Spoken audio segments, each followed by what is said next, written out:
Judge Dredd, Dredd vs. Death, also known by its alternative title, Futuristic Police Brutality Simulator. Chapter 1, Halls of Justice. Psy-Division has barely 1,000 field operatives, but it plays a vital role in detecting crimes that baffle conventional and scientific analysis. All Psy-Division personnel possess some form of psychic talent, such as telepathy or precognition. Few side judges survive to retirement, as their minds quickly wear out from the continual psychic strain.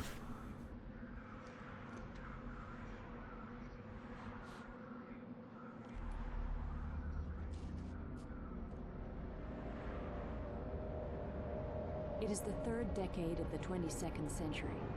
Unemployment is endemic, boredom is universal, and only the judges can prevent total anarchy. Empowered to dispense instant justice, they are judge, jury, and executioner all in one. The most feared and respected of all the judges is Dredd. He is the law. You are adoring public. Dredd, you gotta stop holding your fan club meetings outside City Hall. Dispense with the wisecracks, Anderson. Tell Dredd what you just told me. The precogs at Psy-Division are predicting a terrible plague. Dredd, the last thing this city needs is an epidemic. Citizens crammed together the way they are, it would spread like wildfire. I'll keep my ear to the ground, Chief Hershey. In the meantime, disperse those demonstrators outside. Consider it done. So Judge Dredd came out to pretty lukewarm reviews, and you can kind of see why.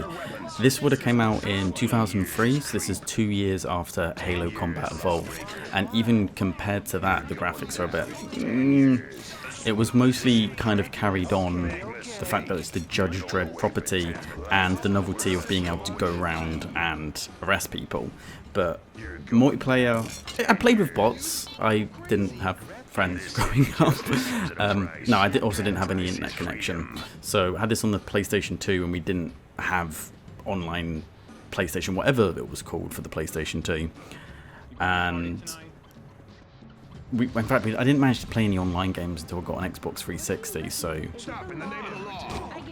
I just played this with bots, and I quite liked it, and it's one of those ones that has really stuck in my memory as mostly, I'm going to be honest actually, mostly playing on kind of the bot missions and realizing this game had ragdoll physics, and then there's a mission called Airship where you're kind of like floating up in the sky.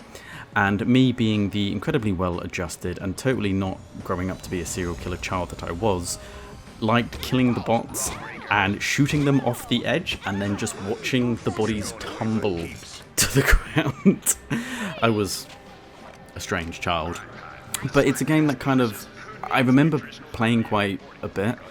It's pretty short, and I think that's why I liked it, and I remember particularly the Mega Ryder mole, going through it over and over again, just being able to kill zombies, because spoiler alert, zombies come out later in this. And so I think it's had it's not quite up there with, Time Splitters 2, all of those old gems, but I liked it for what it was. And it kind of got me into the Judge Dredd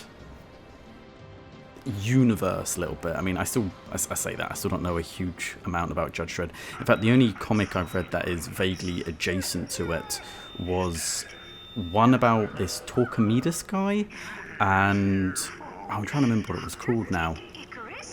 Nemesis the Warlock, and it had like this big villain called Torquemada, which is, I say inspired, I mean, it was literally based upon the Spanish Inquisitor Torquemada.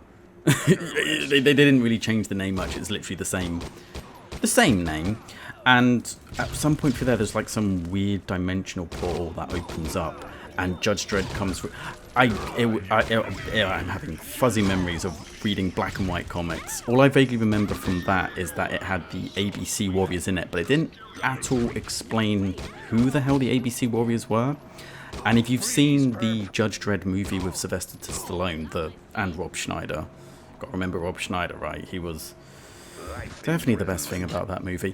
But they had a robot in that, which I believe is meant to be one of the ABC Warriors. So I know nothing about the universe. I know it's published by 2000 AD, and you have ABC Warriors that is part of this property. How on earth it relates to Judge Dredd or any of that stuff, I have no idea, and I've never really looked into it. In fact, I've only seen now one Judge Dredd comic. So a good friend of mine, going over to her place, had this Judge Dredd comic. I was like, finally seeing what all the fuss is about. So I don't know a huge amount about Judge Dredd. I know that the Dredd 3D with Carl Urban was amazing, and it's an absolute travesty we didn't get a sequel to it. Outside of that, I don't really know a huge amount about it. So I'm not going to be able to talk too much about the lore of it. All I'm going to do is talk about the game. So, Chapter 1, we just vaguely... I guess it's kind of an introductory mission, as was standard of PS2 games at the time. And this one, to try and get the quote-unquote best... say quote-unquote, but no, it's objectively the best rating. To get the best rating, which is called Judge Dredd, surprise, surprise, you need to go through and actually try and arrest quite... I forgot that happened. Yeah, they don't... We've lost a lot of judges recently, so they've had to scrap the IQ aptitude test for the judge trainings, and especially, you know, the budget's been struggling, so fire safety, that's gone out the window. Just, you got them. When life gives you lemons, set yourself on fire, I guess. So you need to try and arrest as many people as you can, and the first few missions are quite forgiving with that, admittedly. But whenever you're fighting, this guy's just not surrendering to us. Whenever you're fighting humans, you want to try your best not to kill them. And with our Lawbringer gun here, having multiple settings, which was vaguely explained in the tutorial, which I haven't played through for this walkthrough because I don't think you want to see that. I mean, maybe I should have done. Maybe I should put that at the end. I'm not gonna go back and change it. It's done now. But this game came out on PS2, so you can get it working on an emulator. Alternatively, this version is actually being played on the Steam version, which makes aiming so much easier. I honestly can't remember how the hell I ever used to play any first-person shooters with a controller. And that's our first vampire. And that is a pretty common enemy we're going to be coming across. Yeah, I really remember that catching me off guard. I thought I was going to be shooting criminals, like in the Stallone movie. I say in the Stallone movie, there wasn't. We don't talk about the Stallone movie. Which is a shame, actually, because, again, having that little part of my mind palace, that little part of my brain is opening up. And I remember there was a SNES game, which was also a Judge Dredd game, which I loved. I remember playing it around my step-granddad's after school. I sucked at it. I absolutely was terrible at it. But I remember it having a lot of atmosphere, a lot of... Did I say grit? I can't say the right word, but it had a lot of it was just dripping in, I cannot think of the name, not atmosphere, not, what is the word I am looking for? Dripping in aesthetic, that doesn't make sense. You know what I'm talking about, hopefully. Which, I'd like to go back and play it sometime. But this isn't being played through an emulator, this is being played through Steam, actually. So they have a Steam version of it. You could probably pick this up for like, I mean, depends if it's a sale, but probably like £1 or £2 if you want a little bit of a nostalgia trip. As you can see, the main campaign's about 2 hours, but there is also an arcade section and kind of like special missions and stuff, so there's like some other stuff you can go through. I would say that I would make a walkthrough of the arcade stuff, but in all honesty, I don't like making commitments because this is the first video that has come out in almost a year. I'm a terrible YouTuber. And there is one mission on there, oh dear god, you have to try and keep survivors alive for like 8 minutes or something whilst running around from vampires, and the AI in this game is dreadful. There is an escort mission a little bit later, and it is every bit as painful as you can imagine. 2003 AI doesn't exactly work too well. So I haven't managed to get the Judge Dredd rating on that one yet. I was trying for like 3 hours, maybe at some point, but yeah, it's a few quid if you fancy it. Control to Dredd. The side judges are getting a strong signal from the penitentiary, where the dark judges are held. Roger, Control. On my way. With a snack this delicious, who needs nutrition?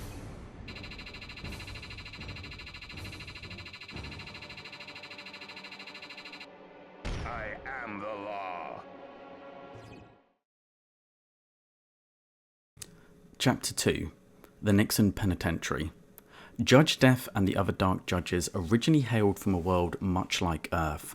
Obsessed with sin, Death declared that life itself should be deemed a crime, since all crime is committed by the living. Judge Death's previous plans to judge Megacity 1 were foiled by Dredd and Anderson. Even though their physical bodies were destroyed, the dark judges continue to exist in ghostly ethereal form, held in a specially built containment chamber. They impatiently await the chance to possess new bodies so they can once again judge the living.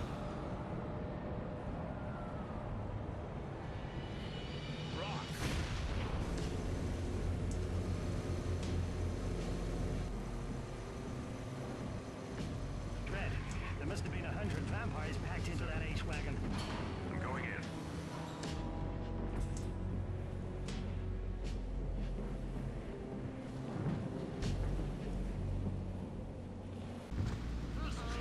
All personnel alert. So again, I know nothing about the lore. All I know is little tidbits from this game.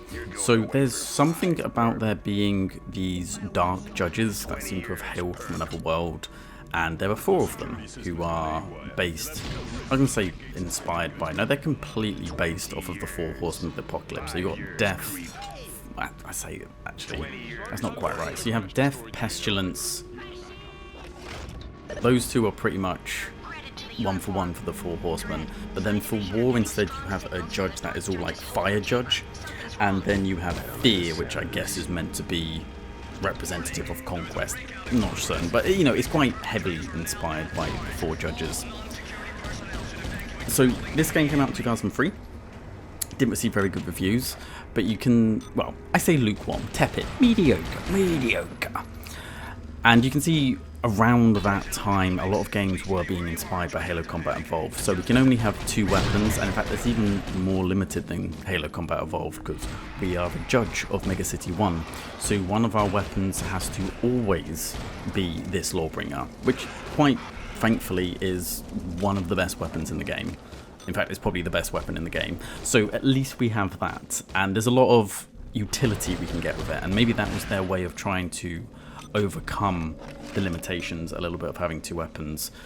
I think, I don't know, when you go back to like 90s games, like first Half-Life, when you just have this massive roster of guns, and then after Halo everyone jumped on the bandwagon of only having 2 guns at a time, which to be fair hasn't really gone away, has it? I mean, I still play Killing Floor 2 quite a bit, and that you can have more than 2 guns at least, but you're then hampered by weight. I think that's just, you know, they realise that's quite a good mechanic. Well, I say good mechanic. It probably, I want to say it makes it more realistic, but let's be real, first-person shooters aren't exactly that realistic. But the Lawbringer is a very useful weapon.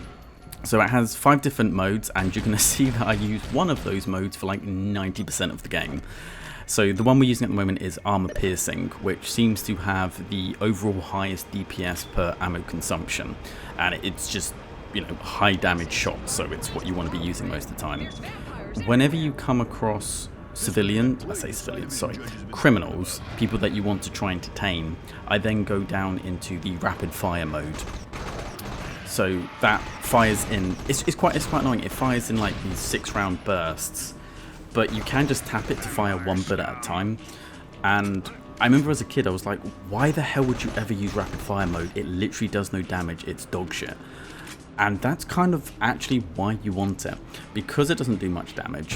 It's very good at injuring criminals without killing them outright. And what you want to try and do is shoot them in the gun hand that they're holding. And if you can knock the gun out of their hand, there is a chance that they'll surrender. Doesn't always happen, as we saw in the first one with that bank robber. We shot the gun at his hand, and sometimes I'm assuming that there is some kind of internal mechanic within the game based on whether or not a character surrenders, like some kind of theory-meter or judge-meter. And sometimes you shoot the gun out of their hand, and they just don't give a fuck. They don't even like actively attack you. Sometimes they'll like run off and try to pick up their gun. If they can't find it, sometimes they'll punch you if it gets close. But otherwise, they kind of just squat in space as if they're taking a shit. And you can't really do anything. You kind of just have to execute them. So, you know, police brutality for the win. So the rapid fire mode you want to try and use as much as possible. And if you are going for the Judge Dredd rankings, the high rankings, you need to kind of make a habit of arresting everyone you can, or at least most of the ones that you can. And in these early levels, that's not too much of a problem. As we get a little bit later on, some characters just will not surrender. The only exception to that is that we have, it's not gas grenades, it's like a tear gas grenade, I guess. You can see in the bottom right of our HUD, we have these 3 icons at the bottom, and each one of those represents like a tear gas grenade. And any human character, so not a vampire, not a zombie, not a boss obviously, that gets caught in them will start coughing up their lungs and they'll fall on the ground. And see me just throw one there. And at that point you can arrest them. It's basically a guaranteed way to get them to surrender. Now I say guaranteed. They're incredibly unreliable. So when you roll them, they have a nasty habit. Like the physics engine in this is a little bit wonky, as you can imagine, from 2003. So sometimes you go to roll them and it just bounces off to just odd angles of wherever you're in. And whenever you are coming across a criminal, they will actively run away. And I don't know if it increases more on high difficulties. I have to admit, when I came back to this, I just went straight to hard. I haven't actually played on the easier ones. I did when I was a kid because I sucked at video games. But they seem to be quite good at avoiding those grenades. So actually trying to get them to land and actually trying to incapacitate someone with them is a little bit hit and miss. The best way I found is if you throw a gas grenade. I don't know what to call them. I'm probably going to interchangeably call them tear gas grenades or gas grenades.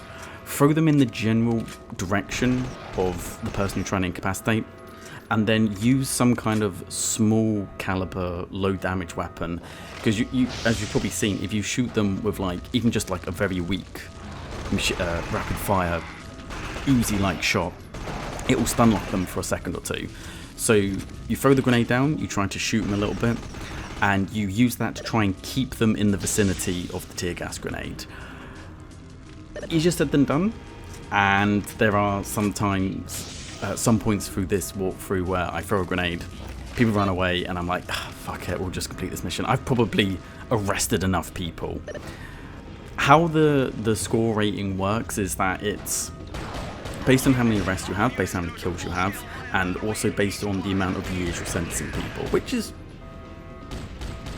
I mean, imagine imagine nowadays if you had a bunch of police officers and it's like, right, you need to arrest people who are sentenced for X amount of years to get a bonus.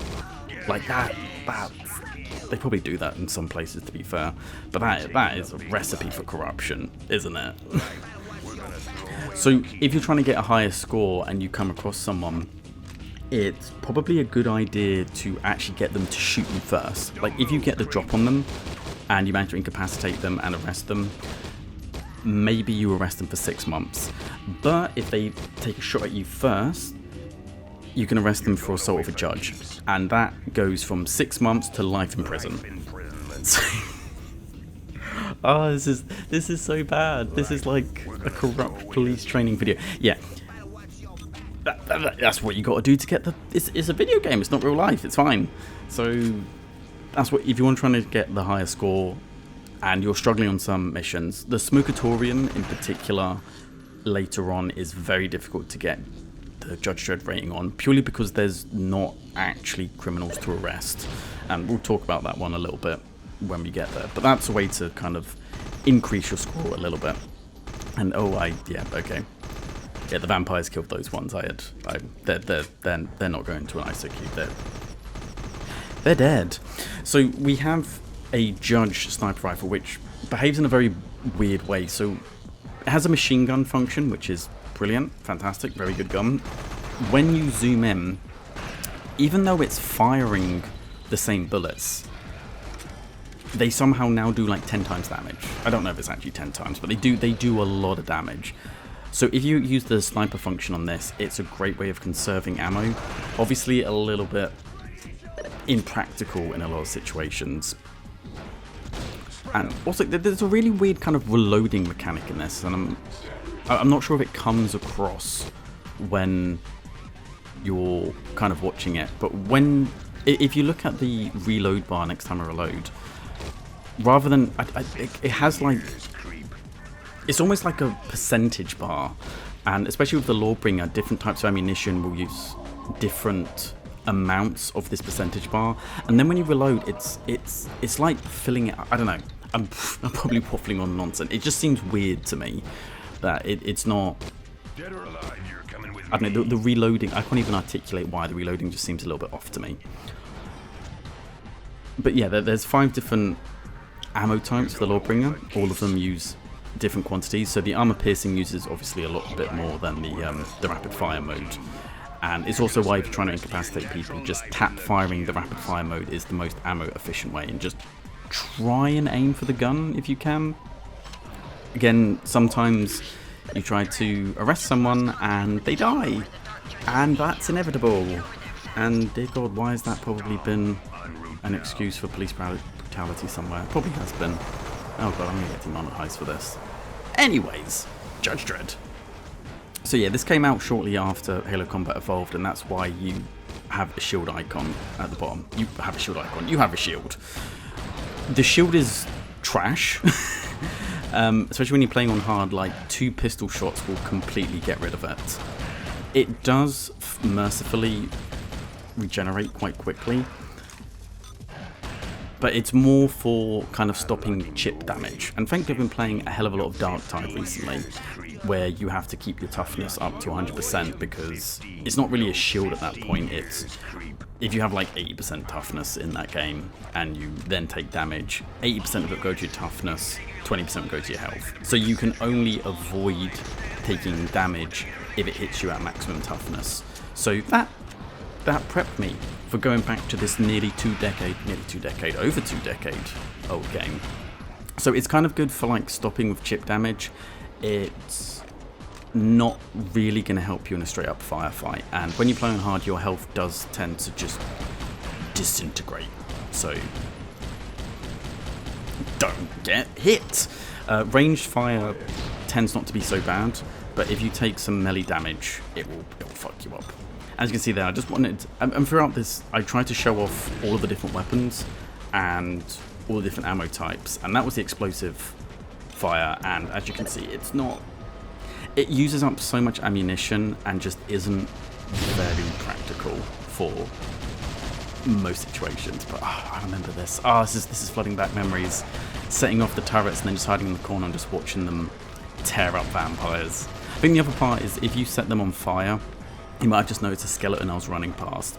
If you set them on fire, it will literally burn them down to the skeleton. And as a kid, I just thought that was the coolest shit ever.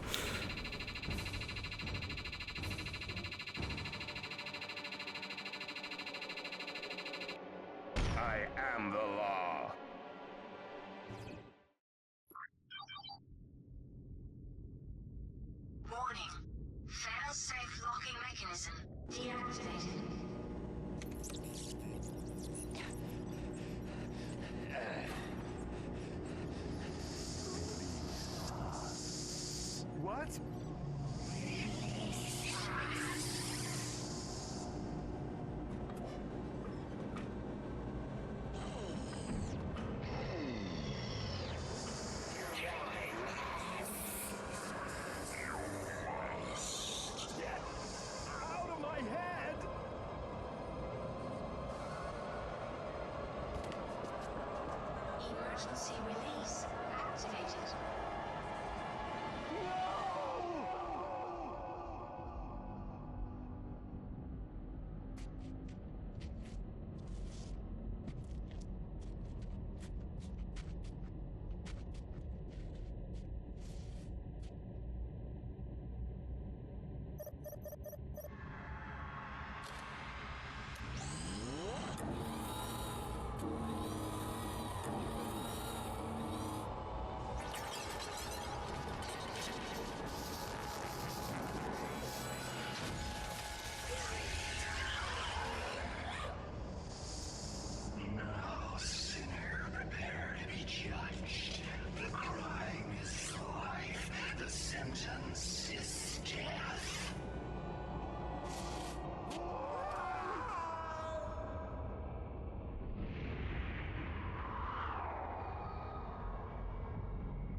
Chapter 3.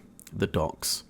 If certain occult ceremonies are carried out, the Dark Judges will be able to possess specially prepared bodies and regain their powers.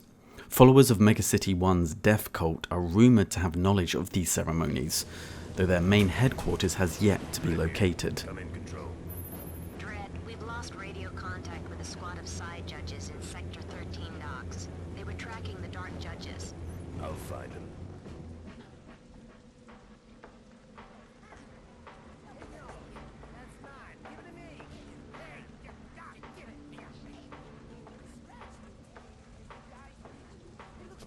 It's Dredd. Throw down your weapon. You're under arrest.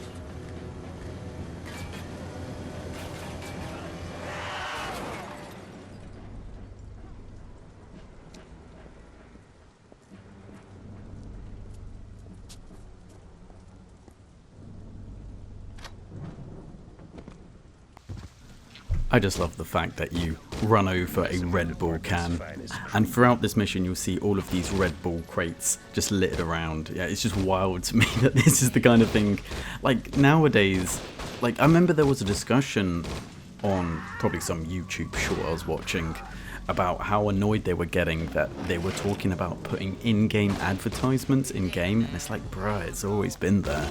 It just transformed. Nowadays you have all those like weird mobile ads. In fact, if you're watching this on YouTube, you probably, if you don't have ad blocker, I mean, how dare you have ad blocker? First of all, don't have ad blocker. It doesn't actually work very well. If you want to get rid of the ads, then I highly recommend something called Ad Nauseum. And we're 27 minutes into this video, so I highly doubt YouTube. Is it against terms of service to talk about ad blocker? I have no idea. I doubt anyone's going to watch this anyway. But yeah, download Ad Nauseum. That is the real way to get rid of it. But yeah, there was a conversation recently about like them putting in-game ads. So I'm guessing like you're going through Cyberpunk 2077 or something, and you just see an ad for, I don't know, Amazon or something on there. Which, to be fair, in a game like Cyberpunk, that probably makes a lot of sense. You know, Amazon is definitely going to lead to some weird dystopian cyberpunk era future in the future of the monopoly they have. Probably makes less sense if you see an advertisement for Amazon when you're playing like Rome Total War or something. That's probably going to break the immersion, you know, just a little bit.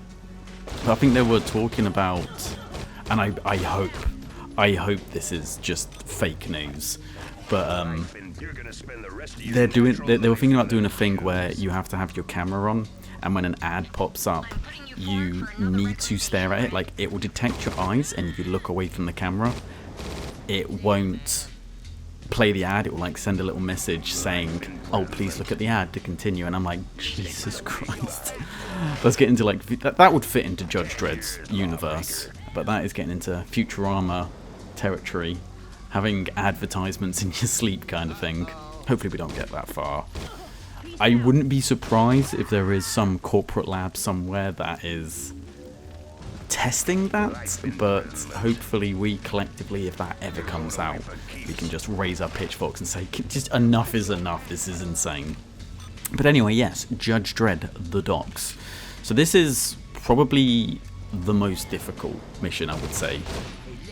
Or at the very least, the most difficult one to get a Judge Dredd rating. And the reason for that is you need to arrest almost every character you come across.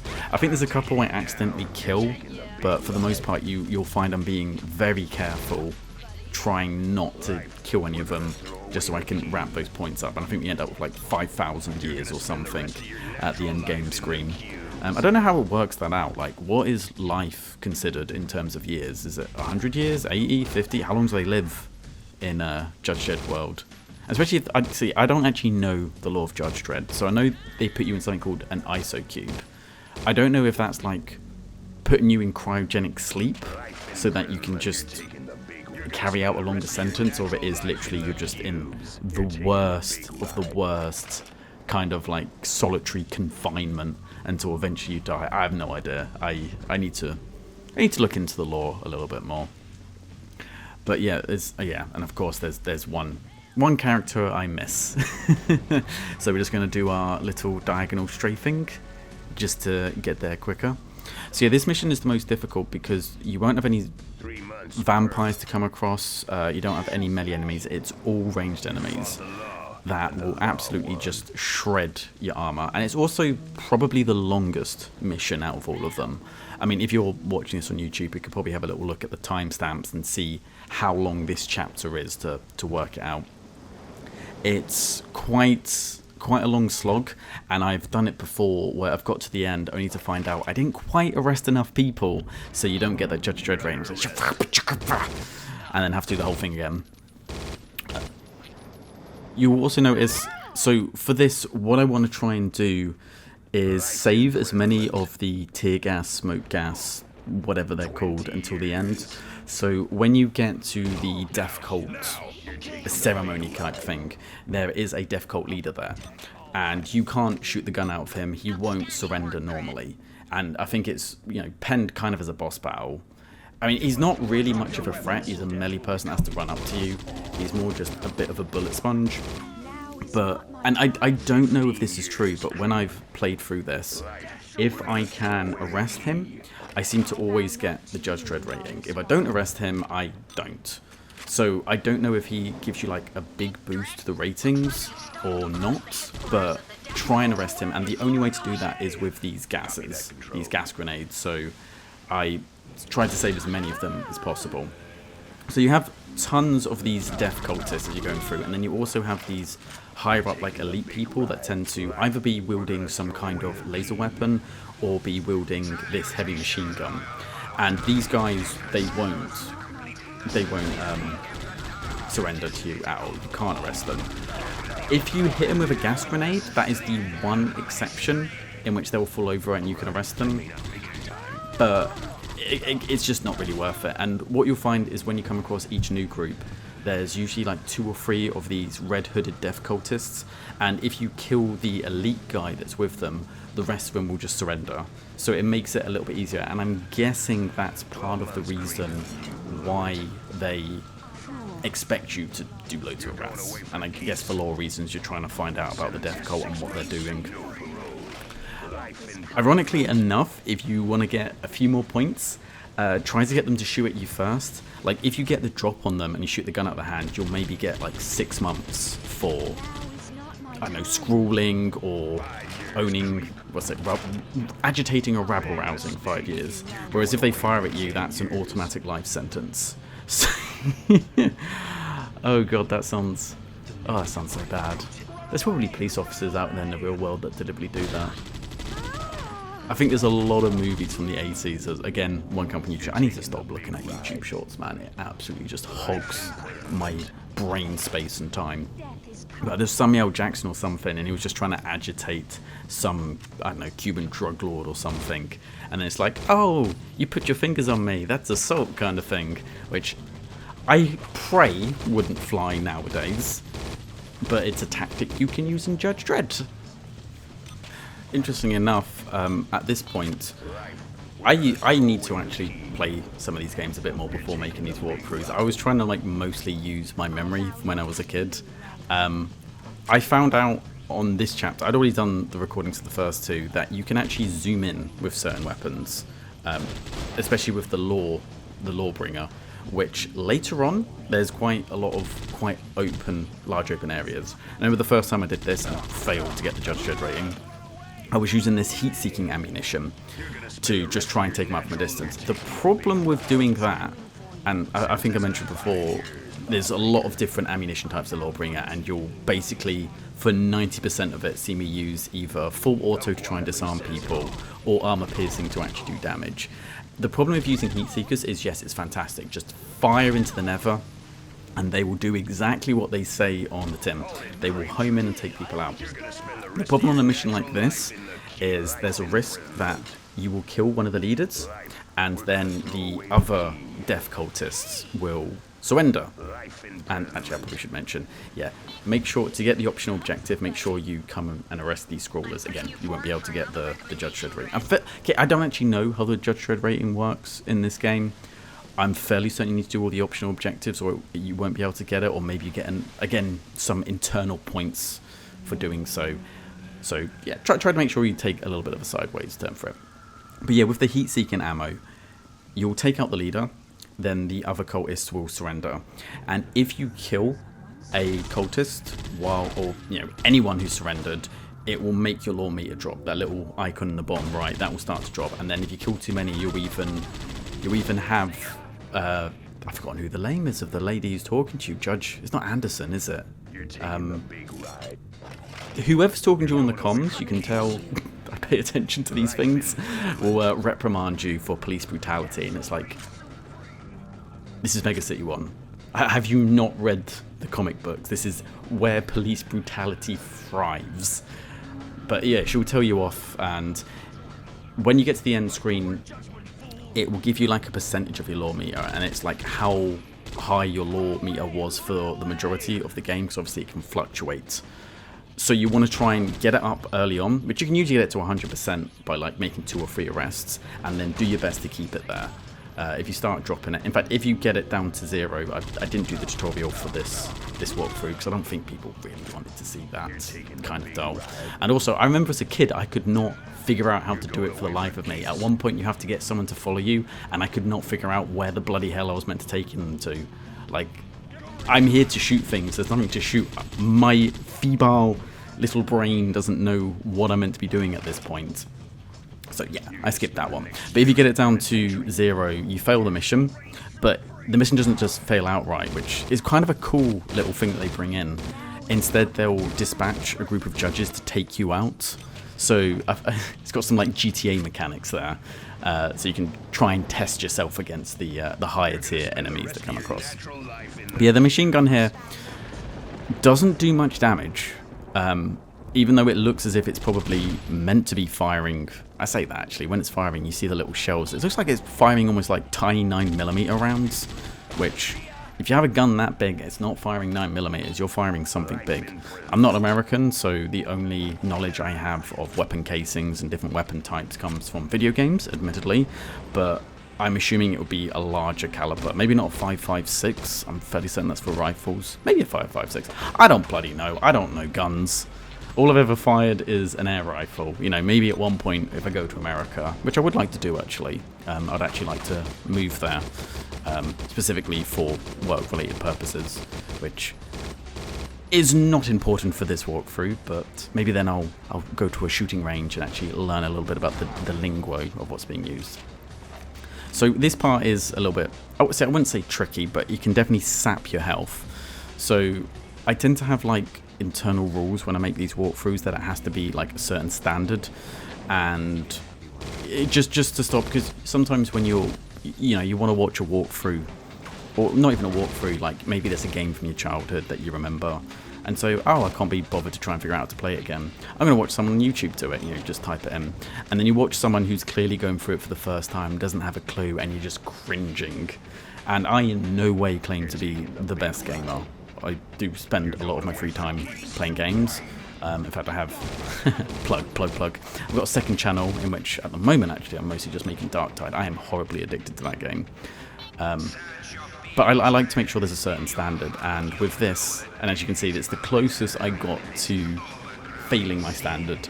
I have to get Judge Dredd rating on every mission, and I also never wanted to use a medkit. And I cheated a little bit for this. My health got very, very low, and then I pick up a medkit to replenish it, and then I take more damage. So technically, I take more than a full life bar of health damage on this particular mission. But I will admit, I got a little bit burnt out trying to do this one. Purely because, and I don't know why, my computer's pretty good. I actually upgraded the graphics card quite recently. I have an SSD. Whenever it got to about 14 minutes of recording, the frame rate turned into a PowerPoint presentation. Because I was going to try and just do this entire entire game as like one sitting, and some of my earlier walkthroughs, that's how I did it. And I just realized certain games that's just not realistically feasible. So yes, it's a good thing I'm not submitting any of my videos to speedrunning archives, because they're spliced to shit, and I will be honest with that. I never try to advertise them as, oh, this is a game with like no hit run or perfect game or anything like that, because I just find that disingenuous. At the same time, I don't say that it's a TAS. Would it be TAS if you splice? It probably would be. I'm not too familiar with speedrunning, the speedrunning lore, but it just makes the title look a bit gross. So I don't do that. But at the same time, I'm not going to sit here and pretend that I don't. You know, I'm not some god gamer. I'm not like, who the hell is that guy who, he spent a few years just playing over and over again until he could complete Dark Souls 1, 2, 3 and Bloodborne all in one go, one after the other without taking a hit once. I have autism. I don't have weapon grade autism. Like, that is beyond it even for me. So I just like to play, old games, put videos up, just a little bit of nostalgia for me. And if other people enjoy it, hey, that's fantastic too. I have gone off on a tangent. This is the problem with me doing commentaries. I'm not very good at them. It would be better if I had another person to kind of shoot the shit with and bounce back and forth. But none of my friends have the patience to just sit down and talk crap with me for 2 hours over one of these. Not very good podcasty type ones. But yeah, the fucking hell, that was like 4 tangents in one. Yeah, these machine guns, because they fire pellets, I don't know how else to describe them, it does make them very good for disarming enemies. And you see I use it quite a lot in this mission to try and make sure I get all my arrests in. And yeah, these are the heat seekers. You can see they're very good at streaking around corners, but they absolutely tank your ammo. I think you only fire like something like 8 rounds per clip, give or take. So again, it's not very ammo efficient. It's good for like, certain niche areas here and there, but it's not something you want to be relying on too heavily. And this is the death cult, so we're just going to try and kill some of these elite guys, just making use of cover so we don't get absolutely shredded. And we're just going to, we have three gas grenades to try and net him in. And here he comes in. Just, yeah, he's not particularly fast. And as I mentioned with the vampires, if you just kind of move to the side and forward, do like a diagonal run, you can just outrun him. He's not a threat, it's just, he's a pain in the ass to actually arrest, because you need to get him to stay still in that gas grenade. But he's arrested. Let's just finish up the last of them, and we are done with the docks. No more Red Bull crates advertising for a little bit. Have taken physical form. They'll be at the height of their powers now. I'm afraid they'll have to wait, Dredd. There's trouble at the Ryder Mega Mall. We need you there ASAP.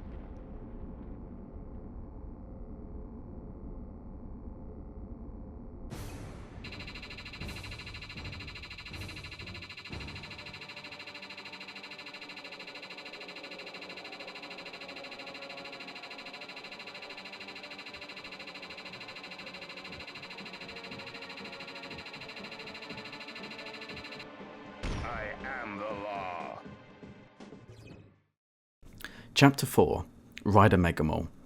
Anderson is one of the most famous judges in Psi Division, and has been involved with many celebrated cases and missions. Unfortunately for Anderson, her powerful mind is a great attraction to Judge Death, but it can also be Megacity 1's best defense against him, for only she is psychically gifted enough to defeat Judge Death's ethereal form.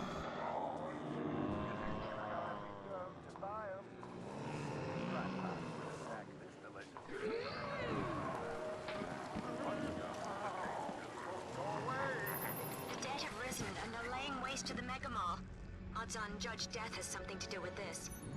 I'll deal with this, Control. Let me know as soon as you hear anything of the Dark Judges.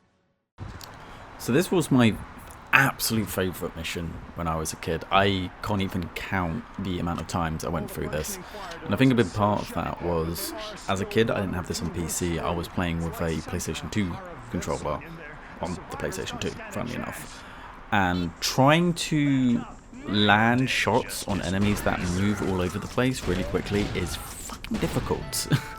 Whereas in this, it's the vast majority of enemies you come across are just zombies.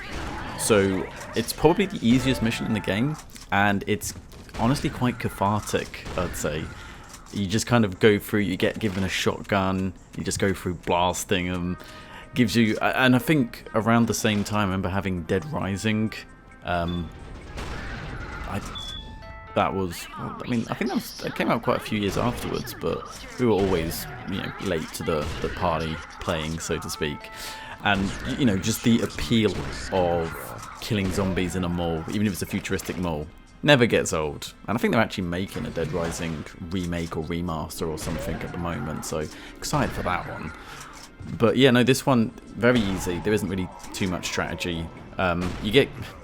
I say as I literally missed the shot. You get given this shotgun, which does tremendous damage. One thing you'll find when you're trying to kill zombies is that it's usually better actually to try and aim for center mass, especially with the shotgun, than to go for the headshots. The reason for that is the pellet spread. If you try to aim for the headshot, chances are most of them will miss and you won't get a kill. Whereas if you just rush at them, aim square in the chest and take the shot, it's pretty... It's not guaranteed. Nothing in life is guaranteed. But there's a pretty high chance you'll be able to take it out in one shot. The health for all of the zombies is the same across the board, so it's actually harder to kill these skinnier ones because it's more difficult to, well, actually land all your shots. Smaller hitbox and all of that. If you are using the Lawmaker, then, try to go for headshots if you can. But the shotgun is what you want to be using for the majority of this, just because it's very ammo efficient for dealing with this. You only get 2 clips, so, well, 3 if you count what's in the chamber, but it's just very ammo efficient. When you come across other enemies, that's when the shotgun can fall down a little bit. Now, there's actually 2 shotguns in this game, and throughout... Oh yeah, I remember this. I don't know why. Okay, so that vampire... specifically only in this mission have ridiculous amounts of health, and I'm only assuming, I'm not even sure if it's a programming over, see how many shots they take down. I don't think it's a programming oversight, because they come at you already on fire. They wanted to make sure that they didn't just die from the fire, and I don't know the inner workings of the game. I haven't broken it down. I don't know when the vampires spawn, if they spawn as soon as the game starts, and they just try to assume roughly how much health they would have. Yeah, as you can see, these vampires go down really quickly.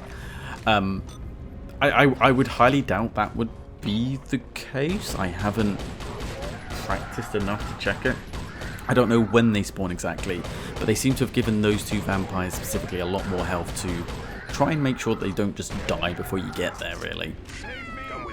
And also, you need to, I suppose the only tricky part of this mission, and it's not super necessary to complete it, you don't need to finish the mission, just again for the Judge Dredd rating, is you kind of need to know the layout pretty well and move quickly. The 2 survivors that we've just saved, then, if you don't get them to in time, then the zombies will come and, well, fuck them up, basically. So you need to move a little bit quicker, and that's the only challenging part. So actually completing this mission is probably the easiest in the game. Maybe you could argue Smokatorium, which we'll talk about a little bit later. And in fact, if you're scrolling on YouTube right now, you can see that that's the mission that only seems to last for about 3 minutes. It's very, very short. Easiest one to complete, trying to get the Judge Dredd rating. I mean, you've got to deal with the AI pathings, you've got to get civilians out of the mall. Which, admittedly, for a game that's now over 2 decades old, it's not the worst thing in the world. That's about as best of the praise I can give for it, to be honest. So there's a few vampires, and in fact in just a second we'll come across the only ranged enemies in the game. So I'm just going to try and use these gas grenades to hit round the corner to see if we can disarm them. And I think that's another reason why this is a little bit easier than the other missions. Ranged weapons I consider... Ranged enemies I consider... Oh, I gotta love physics. I don't even know what that hit to bounce in that direction. This takedown did not go quite as smoothly as I would have liked it. But yeah, ranged enemies I consider significantly more of a threat than melee enemies, because you can usually just outrun them. The only real threat of the zombies in this mission is when you fight them, you tend to fight them in quite... Why won't you surrender? He's just chill. There we go. There, he just surrendered. Weird guy. Yeah, there's 6 of these that are styled in a very stereotypical 80s style comic punk book attire. You're gonna spend the rest of your natural life in the cubes. Yeah, the game wearing its references on its sleeve a little bit there. But one thing I will say, actually come back to this, is I was not aware of all of the satire going through this game. A lot of the shit that the woman says over the tannoy. Feeling empty inside? Why not fill it with a series of pointless purchases? It's like, oh, that is painfully accurate. That's painfully accurate to modern days. I completely flew over my head as a kid. I didn't know what the hell satire was. I thought this is what malls are meant to be like. We don't really have... Okay, we do. But not quite in the same way as like American like mega malls that they have. They're not quite the same way.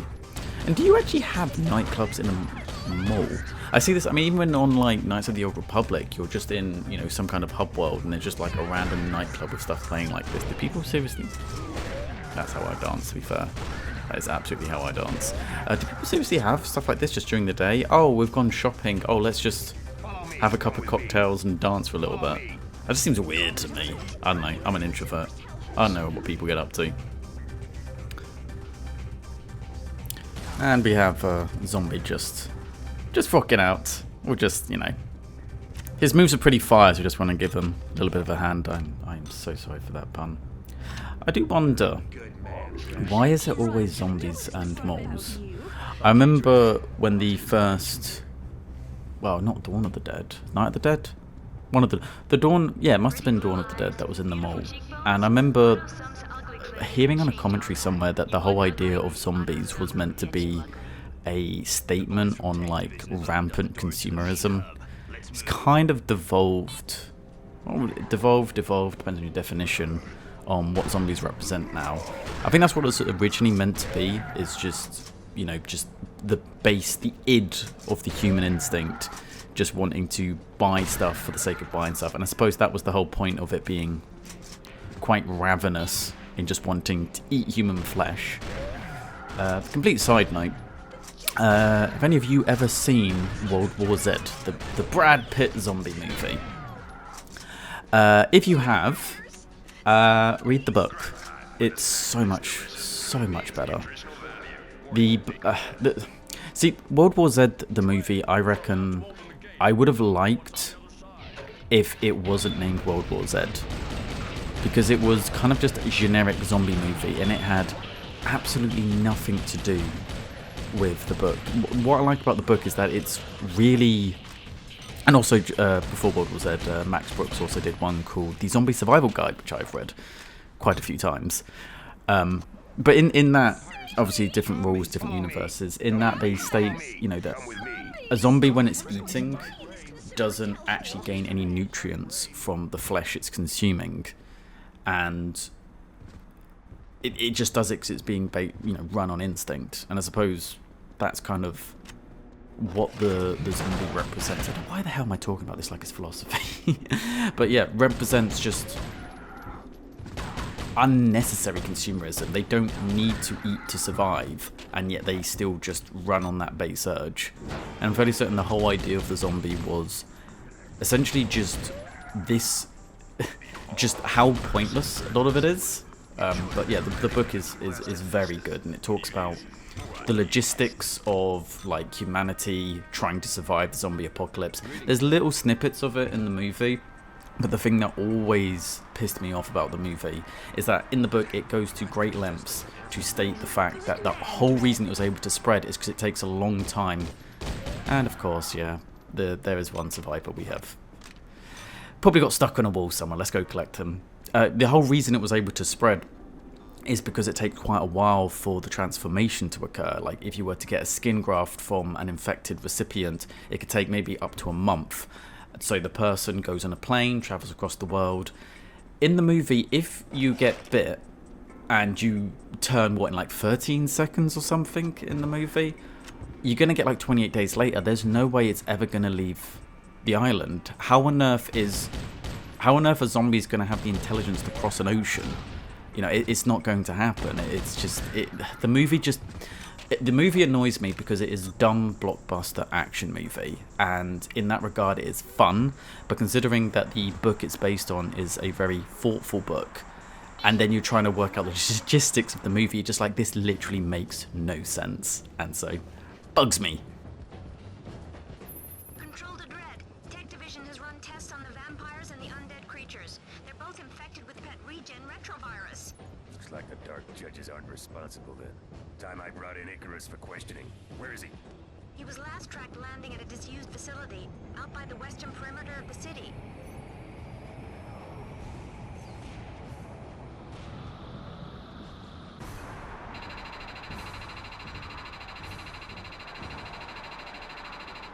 I am the law. Chapter 5, Icarus Labs. Analysis of the so-called vampire bodies reveals a viral strain remarkably similar to the popular pet regen serum, which is used to revitalize damaged household pets. Once infected by the virus, subjects gain amazing powers of regeneration at the cost of mental stability. Infected corpses may continue to function long after brain death, leading to a zombie-like state.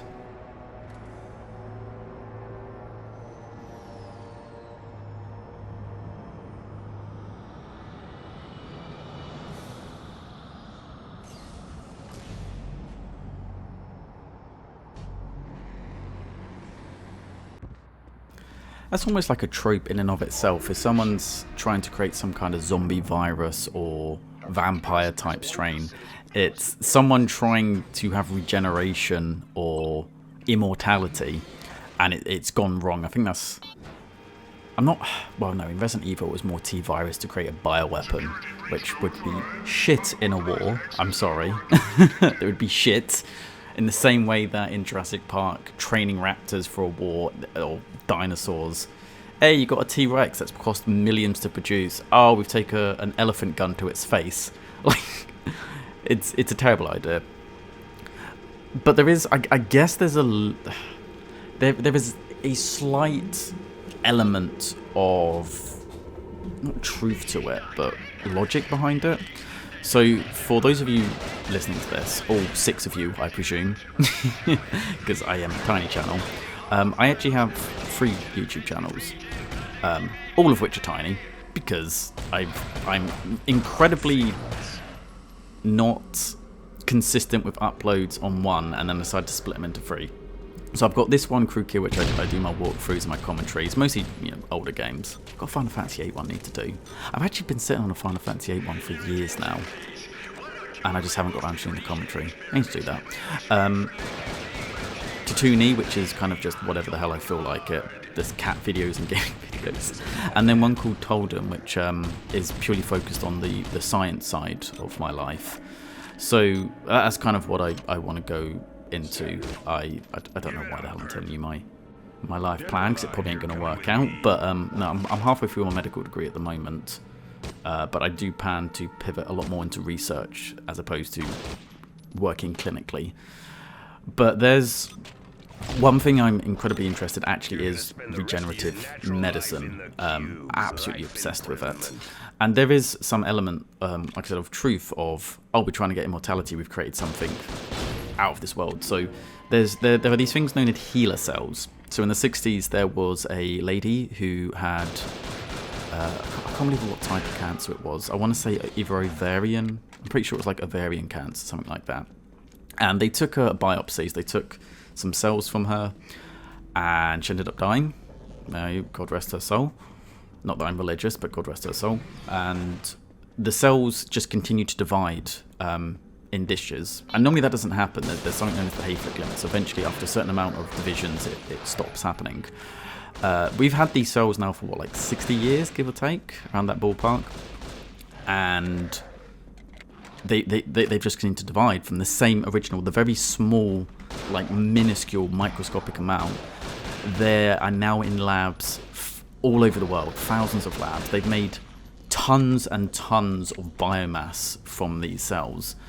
And it is proof that it is possible to have this immortal cell line. How on earth we get there without it killing us, because they're cancer cells, and the cells. Okay, yes, the individual cells are living, but the host, the person, has died as a result. And I'm very interested to see if there is a way that we can actually, I guess, do pet regen like in this game. I'd love to make my cats immortal. You know, I love my cats. I don't want them to go. But yeah, that's something I'm very interested in, and I do sometimes get a little bit annoyed about all of the popular media about science has gone too far and we've created a monster and all this stuff, because it just creates so much fear. You know, even like the old Frankenstein of has science gone too far, and I'm like, what do you mean by that? And it's usually coming from a religious point of view, which I'm not religious. I don't know if you would class me as atheist or agnostic. I remember having a weird comment, someone messaged me, and I was saying how I'm an atheist, and it's just like, dude, haven't you heard atheism is dead? And I'm like, I don't know what that means. Atheism is a belief system. How can a belief system be? I don't know. I'm not entirely certain. I think he was getting more at the point of it being like a cultural phenomenon as opposed to, you know, the belief system of what one believes in. But irregardless, we can actually do just crazy stuff with stem cells and just, you know, everything adjacent to it. There's a concept known. I'm getting sciencey now. This is where people click off the video. I came here for Judge Dredd. I came here to see you shoot motherfuckers. What's going on? There is something known as induced pluripotency. So for the longest time, scientists, and just humans in general, I guess, thought that once you had a stem cell and it like divided into, you know, whatever specialized cell, skin cell, cardiac cell, blah blah blah blah, that it was it. It was a one-way process. And I'll stop for the cutscene. The famous Judge Dredd. What brings you here? Icarus, I'm shutting this facility down. It doesn't matter. The serum is perfected. I have discovered the key to immortality. No one can stop me now.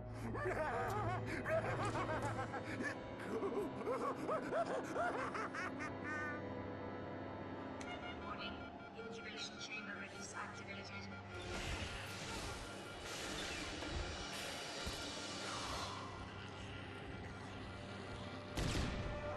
Consider yourself stopped.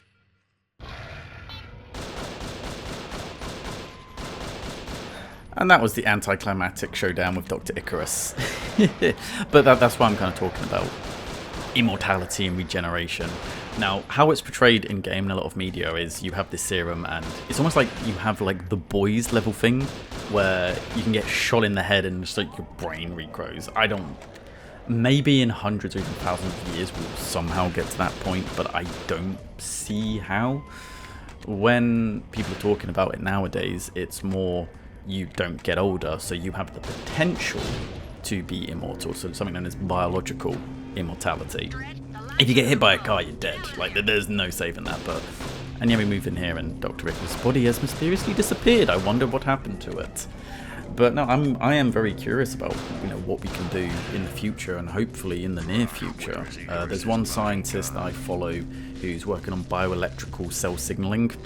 So he's been researching axolotl, because if you lose axolotl loses an arm, and even certain lizards they lose a tail, they can just regrow it back. It's like, okay, how can we find a way to put that in humans? So rather than having, you know, prosthetic arms, because prosthetic arms are cool. Don't get me wrong. I love Elite Battle Angel. It's sick, but there is a lot of complications involved in it. In fact, this guy isn't going to surrender, isn't it? We're just gonna execute him. Stop resisting, police brutality. Yeah, there's one where if you have a prosthetic arm, they will graft it onto the bone so that you have better control over it. And the problem of doing that is if the prosthetic arm gets cold, that goes straight into your bone. And from what I've heard from testimonials of people that have that, the pain is excruciating, which is why I don't think they do it too often. If they can, you have one that kind of like attaches on. It's a lot less invasive. Still, you know, I'm fairly certain, again, as cool as Elite Battle Angel is, if you had to tell someone, would you rather have a prosthetic arm, or what if we could just grow you a new one? I think most people would say, yeah, I want my arm back. You know, have a little Deadpool arm, little baby arm for a little bit as it's growing back. Or in Kimiko when she's jumping out the window. For those of you who watch The Boy, and she's got like little baby arms trying to grab something, just going. But I'm very interested in stuff we can do that. There was one piece of research where they induce pluripotency. So rather than injecting stem cells, they inject these things called transcription factors, called Yamanaka factors, named after a Japanese man, hence why it's Japanese sounding, because, you know, why would we call it something cool like Sonic the Hedgehog gene? No, we need to call it weird stuff. And they put that in, again, only on a mouse. They haven't been able to do human testing. I think they're starting to now. But the mouse had gone blind because the optic nerve had degenerated. Put these in, boom. Mouse able to see again. They cured blindness. I'm like, that is incredible. And then there's other ones saying, okay, what if we could literally turn back the clock, make cells younger again? Which I won't go too much into that, but God, wouldn't that be cool? And so that's something I'm very interested in. And I do get a little bit annoyed sometimes. There's so much science fiction out there about science going too far that there is so much halting of doing progress. And I get it. You know, I'm not here to say, oh, you know, I'm not here to go down the crazy Dr. Icarus route and be like, these fools, they don't understand, you know, bad stuff has happened in the name of science, so we need to be a little bit careful. But yeah, that was me talking not at all about the game, but something completely tangentially related. Chapter 6, Mean Streets. Despite repeated defeats at the hands of Judges Dredd and Anderson, Judge Death and his associates have returned to terrorize Megacity 1 on many occasions.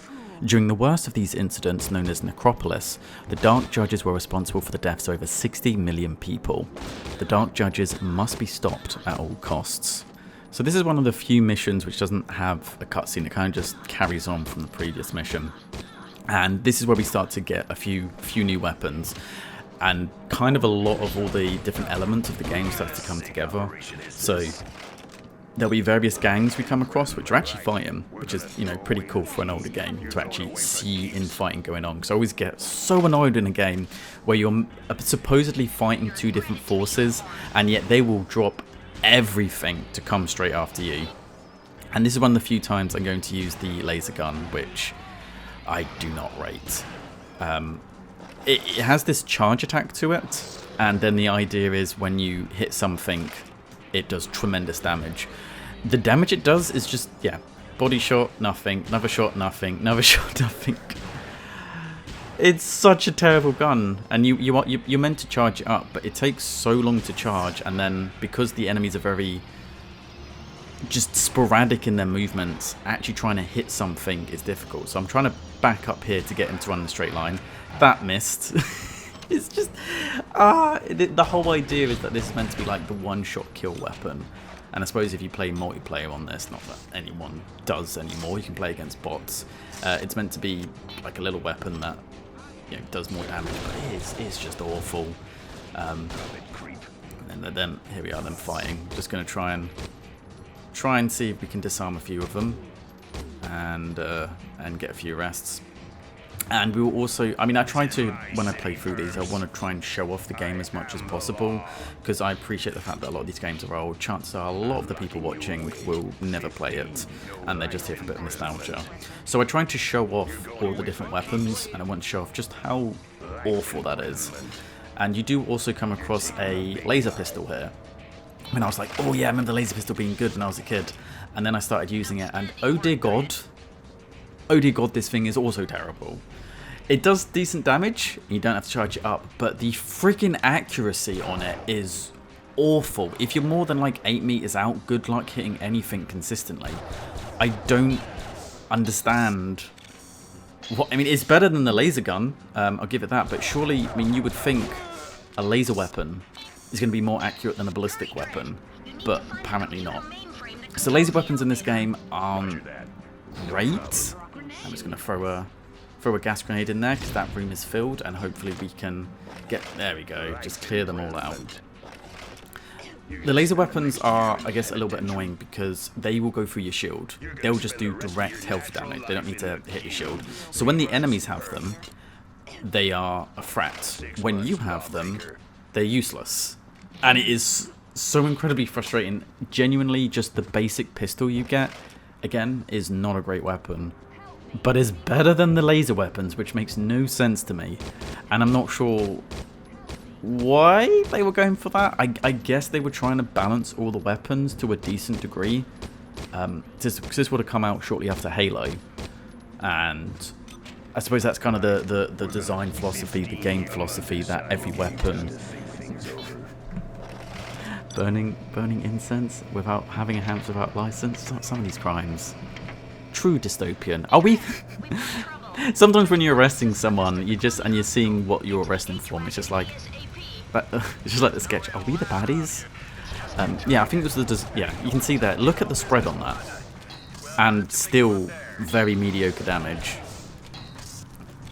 I get the impression that what they were going for is everything is not as good as the Lawbringer. The Lawbringer is just the be-all, end-all gun. It's... I mean, at the very least, it at least makes you feel less crap that you can only have one alternative weapon at a time. But just so many of the other guns have flaws. The shotguns, obviously, the pump action. I don't know why Mr. Dredd, has to labour the point so much with each pump of it. Like, you just go bang, surely. I mean, I'm saying this, I've never fired a shotgun in my life. But from what I've seen, you can fire a shotgun pretty quickly if you know what you're doing. But he takes a shot, properly pulls it up to pump it just because it looks cool. I don't know. But yeah, we've got rid of the laser pistol just to go for normal pistol because we can actually be accurate over distances. And of course, the bane of every... I was going to say every early PlayStation 2 game, PlayStation 1 game, but honestly, even to this day, escort missions, why do they exist? Stop putting them in your game, no one likes them. Like, the only time they've done it right, off the top of my head, would be Resident Evil 4, because it actually forced you to build a bit of a relationship with him. But yeah, we have another judge here, who has no weapon for some reason, and is incapable of picking up any weapons as well, so we're going to have to escort him through the mean streets. And fortunately, he does have a little bit of health. He can be a bit tanky, and I don't think you actually need to save him to do this mission. He can die and you'll still get out just fine. But again, if you're trying to go for the Judge Dredd rating, you're trying to get all the unlocks. You know, you out there that's trying to get an unlock for all the unlocks for a game that's over 20 years old. You know, I see you. I see your OCD. I respect it. I see the completionist in you. But yeah, trying to get Judge Dredd without saving this dude. I think it might actually be possible, and this is purely going off of my memories of doing it as a kid. I remember once I didn't save him. I swear I got the Judge Dredd rating, but I definitely wasn't playing on hard as a kid. And memories are a fickle thing, so that might be correct. And yeah, I'm not a big fan of this mission. It gets very confusing where you're meant to be going. The first few times I came back to play this, I honestly got lost, because the game doesn't really look like it has destructible environments, and even the barrels you just had to shoot to blow up, they don't look like something that can blow up, they just look like part of the environment. So the first time I was going back through this again, I spent 10 minutes just wandering around here going, where the hell am I meant to be going? And again, I know this is, I say that, it's not even like super old days, it's like 2002. It's not like we're going back to the 70s where game design hadn't been developed. But I suppose that's why this game got relatively lukewarm reviews. It's just one of those, well, it's not even a movie tie-in, is it? I mean, Judge Dredd is a popular IP, but this wasn't made for the Sylvester Stallone movie. It wasn't made for a movie. So, what? I don't know. The PlayStation 2 era of games had, and yeah, take a laser shot, there goes a bunch of our health. I just think that's kind of a bad design philosophy. Having weapons in a game like this, which can bypass your shield, means that, and especially, they're not hit scans in the sense of them, but if an enemy's going to be shooting at you, you don't have a good chance of dodging them. So having something that will just bypass the only level of shielding is just, yeah, not great. And I don't know How true it is, this is purely my conjecture. I'm not a games designer. I have a friend that does VFX effects, but not game design specifically. I swear a lot of games, as again, I'm going to say back in the day, even nowadays, they're not balanced for the highest difficulty at all. A big one that comes to my mind, and I'd love to do a walkthrough of it, but there was a game called Gun, which I want to say was developed by Rockstar Games, you know, Red Dead Redemption and all of that. I want to say it came like 2005, and it was a really big deal when it came out. Great game. But I remember when I was a kid going through it on hard mode, and all of the flaws start to really get amplified. And I know this is a debate that comes up quite often with, like, for instance, Dark Souls. Oh, why don't you just have an easier difficulty for people that want to enjoy it? Which is an argument I will never understand. Like, one of the reasons why Dark Souls became so successful is precisely because it's difficult. Because it ended up creating a community around it, where there is almost like a shared sense of difficulty. If you suddenly had difficulty modifiers, a lot of people would never experience the higher levels. They would just go through and say, I've completed it. It's a really bad argument, and it's also one where this idea that every game has to appeal to someone, and if you say, no, we don't want easy mode, you're somehow being elitist. There are racing games out there. I'm not a big fan of racing games. I'm not going to demand that a racing game changes the way it is to cater to me. You know, I just know it's not for me. I've gone off track on this. This is a terrible argument. But yeah, no, I was going through Gum and doing it on hardest difficult in the final stage. I'm hiding behind cover and I'm just getting killed because the map wasn't textured properly, so bullets will go through the environment. And ordinarily when you play on the easy difficulties, you just go through, you blast through, you look like a cowboy, you're all badass, fantastic, it's fine. But when you play in the hard difficulties and you absolutely need to use cover, you start to realise all of the areas where a game has made shortcuts. And when you have a weapon that can bypass shield, it's the same thing. It's like, did you really test this on hard, or did you blast through on easy and say, yeah, that's fine? So when we're going through this little part, to bring it back to Judge Dredd, you'll have the pilot constantly telling you, I'll need to hurry up or we're going to leave you. Yeah, don't worry about that. It's kind of annoying because, again, when I was a kid, I would just rush to the end because I'm worried he's going to leave me. And then you just get absolutely shot up. Don't do that. Make sure you take out the people on either side.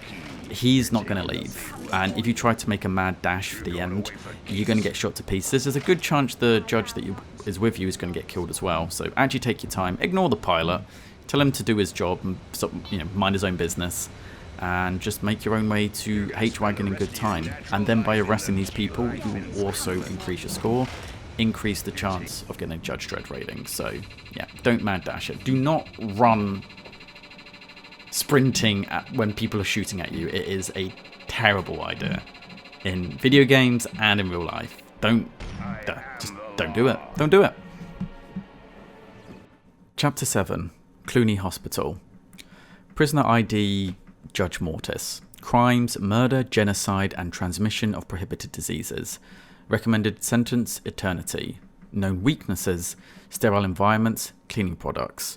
Judge Mortis's fetid touch of desiccation causes death and decay in seconds, corrupting living flesh and leaving rotting corpses in his path.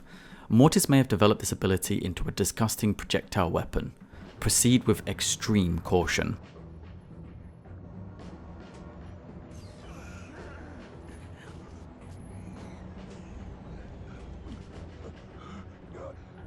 Dark judges, zombies, vampires. We're doomed.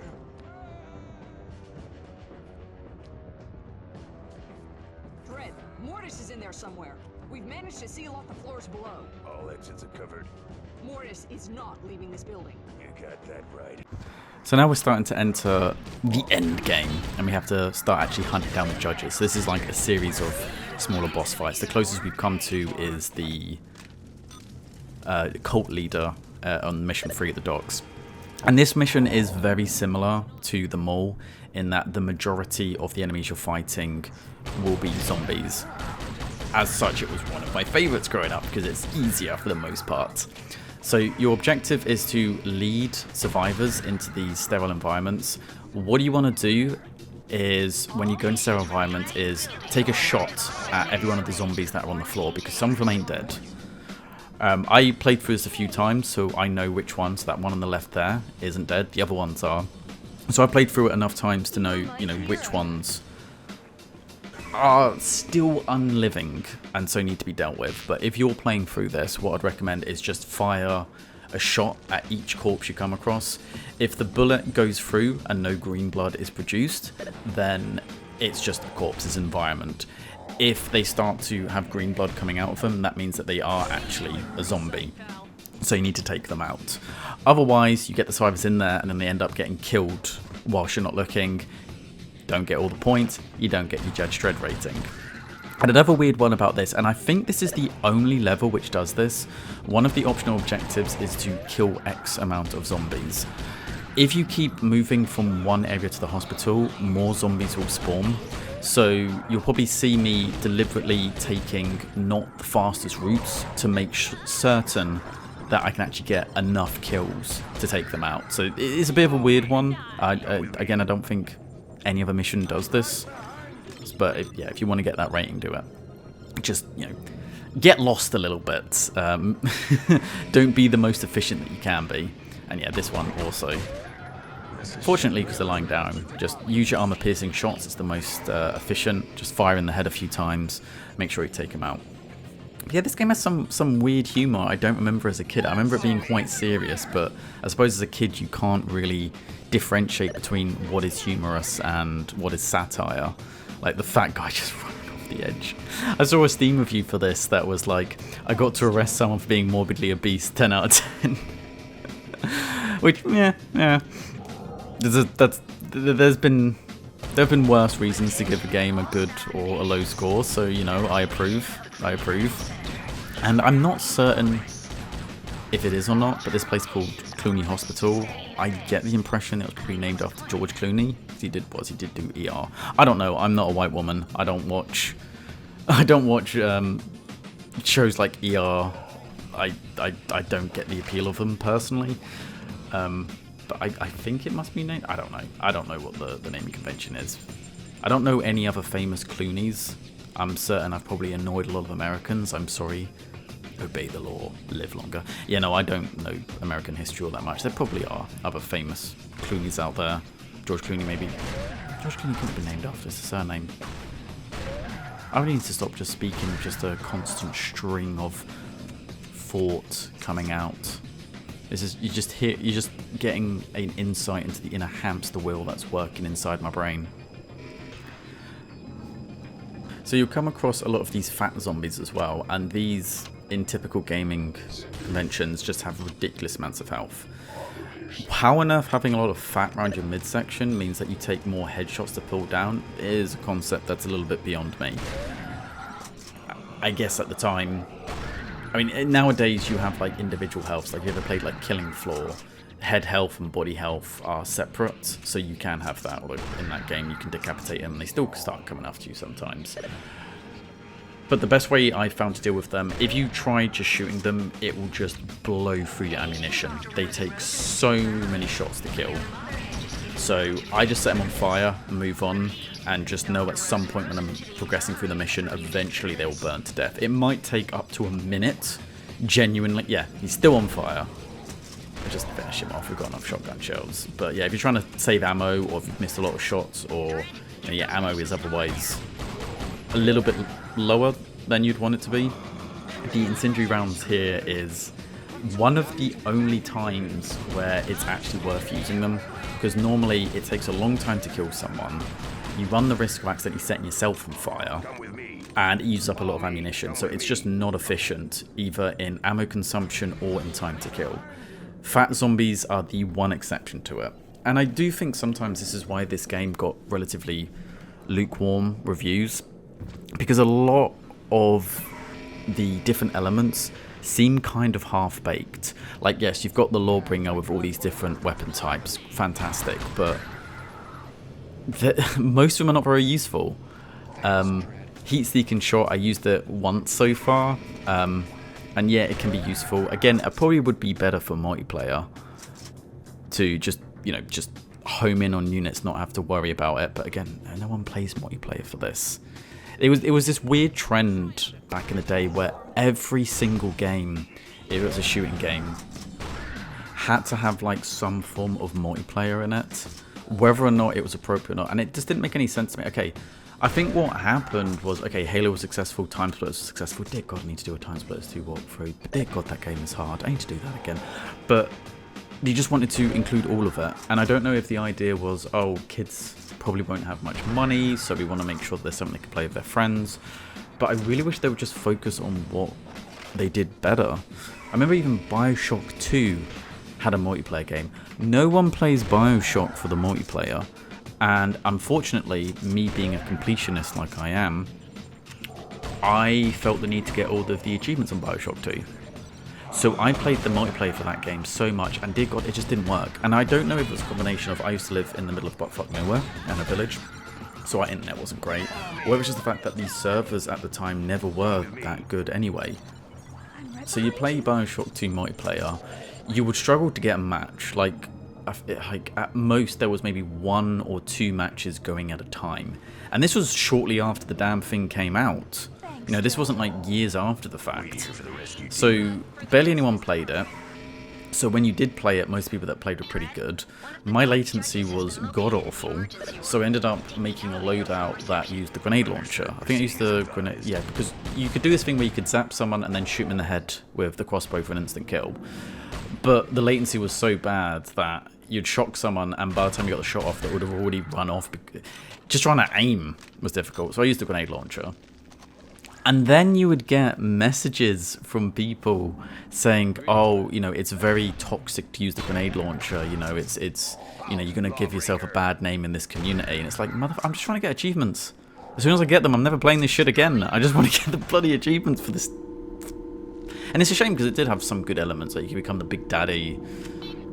It had good parts to it, but why would you not just focus on making the core game better? Everyone remembers Bioshock 1. No one really remembers Bioshock 2. People talk about Bioshock Infinite. I played Bioshock Infinite. I couldn't get into it. I maybe I need to try again, but I just was not vibing with it at all. And even Alien vs Predator, the one that came out, what, 2010? I want to say 2012. I remember playing that online and someone just absolutely going off at me in like these Xbox chats because I was using the plasma caster as the Predator, and it's like, yeah. So, oh, but the game's not balanced around this. I was like, well, then play another game. It's in the game. I'm going to use it. You can complain all you want, but you know, this is definition of hate the game, not the player. You know, I don't know. I just never understood it. I feel like you should play to the strengths of your game, and these kind of games were designed to be single-player games. Not if they had just devoted all of their resources to making a really good single-player campaign. Let's face it, most people won't play the arcade versions. Maybe I'll go back and do it, but most people play the single-player mode. Just make a really good single-player campaign. Don't divide your resources between them and make something half-assed. But anyway, after that tangent, so we fight Judge Mortis here, and what we want to do is kind of just kind of get him out quickly. So if any of these survivors get hit by his decay range attack, it kills them outright. So you want to move quickly, because he will tend to aim for you instead. So if you linger around, you're more likely to get him killed. And most of the bosses in this, yeah, that's his little decay Nurgle ability. So you're just gonna try and yeah, because there's a bit of delay with them following you, it can be slightly RNG to make sure they don't get hit by this, and there's an element of luck. But you need to get these people out. So most of the bosses you fight are more environmental in nature. So you cannot hurt Judge Mortis. Unfortunately, he'll just stay in the middle. He doesn't chase you down, which is fantastic, easy for us. Where have they gone? They're not following, are they? And you need to turn on, like, I guess, like bleach or sprinklers or something, which will weaken him. That's the cleaning products they said in the little information. We're going to try and, yeah, because we stayed over there, he's going to now start shooting at that section. Get these guys out. If you turn that on while the survivor's in there, it will kill the survivors. So you kind of just need to take a risk with it. And honest, Jesus Christ, the pathfinding. Thanks, Dredd. Early 2000s, guys. Yeah, the best way to do it, Rav, is just to quickly grab them and just sprint out. Like, the longer you linger, the more likely it is to... It's so difficult to time because the AI is not consistent, so just don't even worry about it. So, yeah, we've done that. So, once you've got the survivors out, turn on the valve and then shoot these little gas nodules to get Judge Mortis to hurry on. It's a very... Trying to save the survivors is the only difficult part of this fight. Actually, fighting him is pretty easy. That said, if you do get hit by his attack, it does do a lot of damage, but it's pretty easy to avoid. And one thing I find kind of a shame is most of the bosses are environmental except with like one. So yeah, we just literally just chase him to the end, lock him in, and that's when the judges dealt with.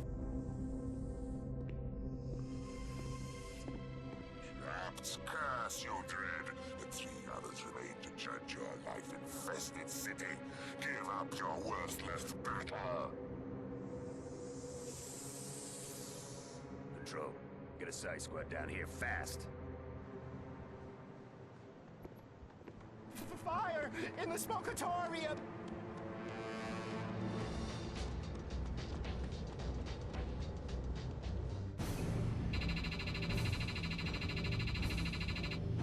I am the law. Chapter 8, Smokatorium. Prisoner Judge Fire. Crimes, arson, murder, and genocide. Recommended sentence, eternity. Known weaknesses, extreme cold and water. The most flamboyant of the dark judges, Judge Fire would like nothing more than to see Megacity 1 burned to a crisp and razed to its foundations. Normal weapons have little effect on his fiery form. Hey, anybody got a light?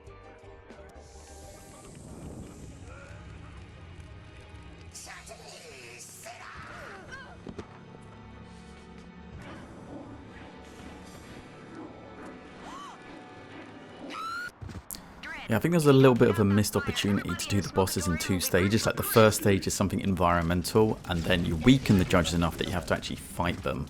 But that's not what happens. And it's a shame, because I think Judge Mortis was probably my favourite. Just like the skull that he has, it just has a really interesting design. But now we move on to the Smokatorium, which is the shortest and most pointless mission in the game. Basically, just move down, find out it's locked, go around, turn the sprinklers on, and force them up, and that's the mission. And annoyingly, because of this is actually very difficult to get the Judge Dredd rating on, because there's not much fight. It's mostly environmental. And the only way I have found to get a Judge Dredd rating is to go up to the random people in the Smokatorium, challenge them, and then just arrest them for benign shit. And that will give you just enough points to push it over to get Judge Dredd. So this mission favors you abusing your power. And yeah, I try here to actually make use of the ricochet bullet because I kind of want to show the different forms out, and I use an entire clip. Maybe I injured a zombie. It's not very practical in reality. But yeah, also Judge Fire. Why don't they call him Judge Blaze, Judge Incendiary, Judge Inferno? Judge Fire just sounds a bit kind of lame.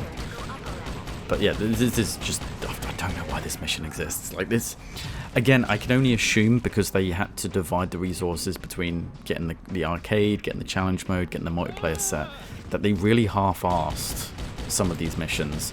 So there's what, like 8 zombies in the whole mission, and it's meant to kind of be, again, environmental. You're just running from Judge Fire because you can't hurt him. There's no health pickups, or if there is, I've never been able to find them. So we've forced Judge Fire up, so we're just going to use this opportunity. Yep, there we go. 3 months for obstruction, 3 months for smoking in public. I mean, this is a Smokatorium. I'm assuming it's legal to smoke here. Noise annoyance, yeah. She looks annoying. What about you? Scrolling. I thought they were gonna... Sometimes when you arrest the morbidly obese ones, it'll come up with the crime being obstruction. Fat shaming is wrong, guys. You shouldn't do it. But yeah, we're just... Okay, yeah, some people have set on fire. If we turn the sprinklers on, we can kind of save them, but yeah. Noise annoyance for you. What about you? What are we arresting you for? We're going to get you for obstruction. Yeah, he's pretty... he wasn't obstructing. He was just in the way. But yeah, it's quite silly. And I can only assume that they haven't really play tested this particular mission too much. And it's just the most most absolutely pointless. Like sometimes you'll run up and there'll be a switch that is broken for whatever reason. Like maybe they could have designed this level a little bit more so that certain sprinklers are, there's something in the way or there's an obstruction and you have to do something, but it is so simple. I don't really know what else. Yeah, come on, get her for obstruction, come on. Oh, possession of goldfish without a license, 1 month. Okay, I don't know how Judge Dredd knew that. Apparently he has some psychic abilities as well. Maybe she has a goldfish in her pocket, I don't know. But yeah, we've basically arrested all of the innocent people. Parking violation. You get a month for a parking violation? Jesus. But yeah, we've arrested all the innocent people, so we just move up now, turn on the fan, and that is the Smokatorium done. I don't know why this mission exists.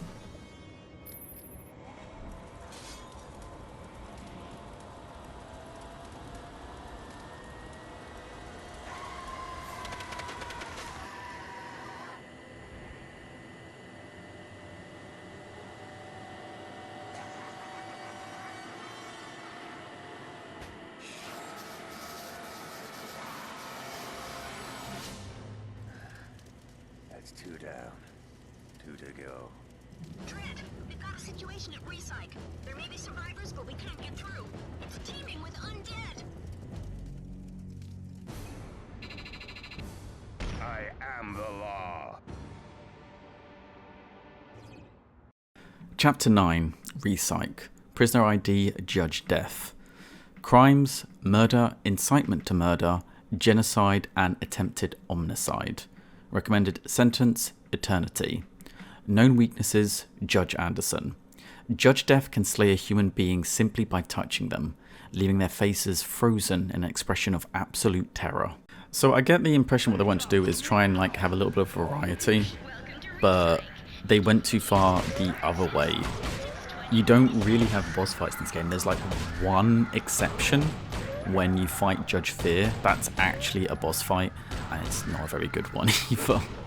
And I don't know, I just feel like there was a really big missed opportunity to really portray what these judges were capable of, or at least in the lore, which I don't know too much, but from what I've read from tidbits, I'm assuming a very big span of comics where, you know, Judge Dredd versus Death, which is probably using as inspiration for this game, which we don't really see too much, and I personally don't know anything about. So, you know, if you have read it, if you're aware of it, you know, leave a comment, let me know what that's all about. But Resyk, this one is a little bit more challenging. Not quite levels of the docks.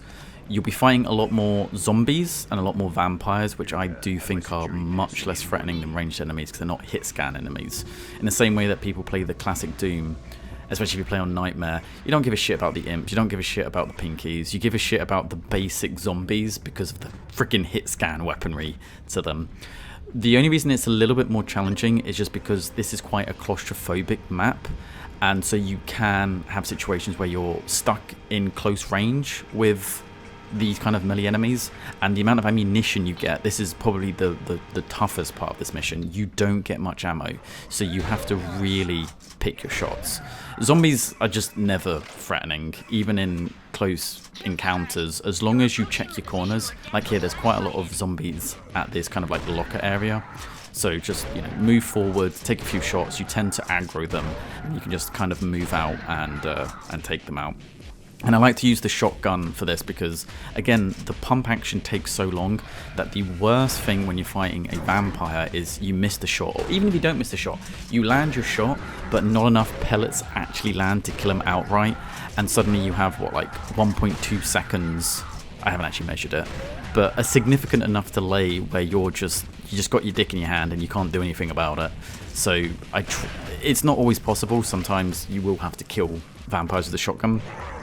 But I try to save the Lawbringer ammo as much as possible for when you're having to fight mostly, like the back end of this mission is mostly vampires. So, you know, use your least effective weaponry to take out the zombies.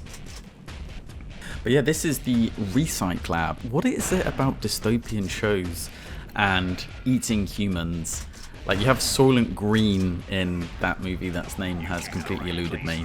And in this you have Resyk, so with it being a very highly urbanized environment, Okay, we can kind of use the shotgun here, admittedly, because this is where we get very claustrophobic, and just make sure you really run in and like shoot them point blank to take them out.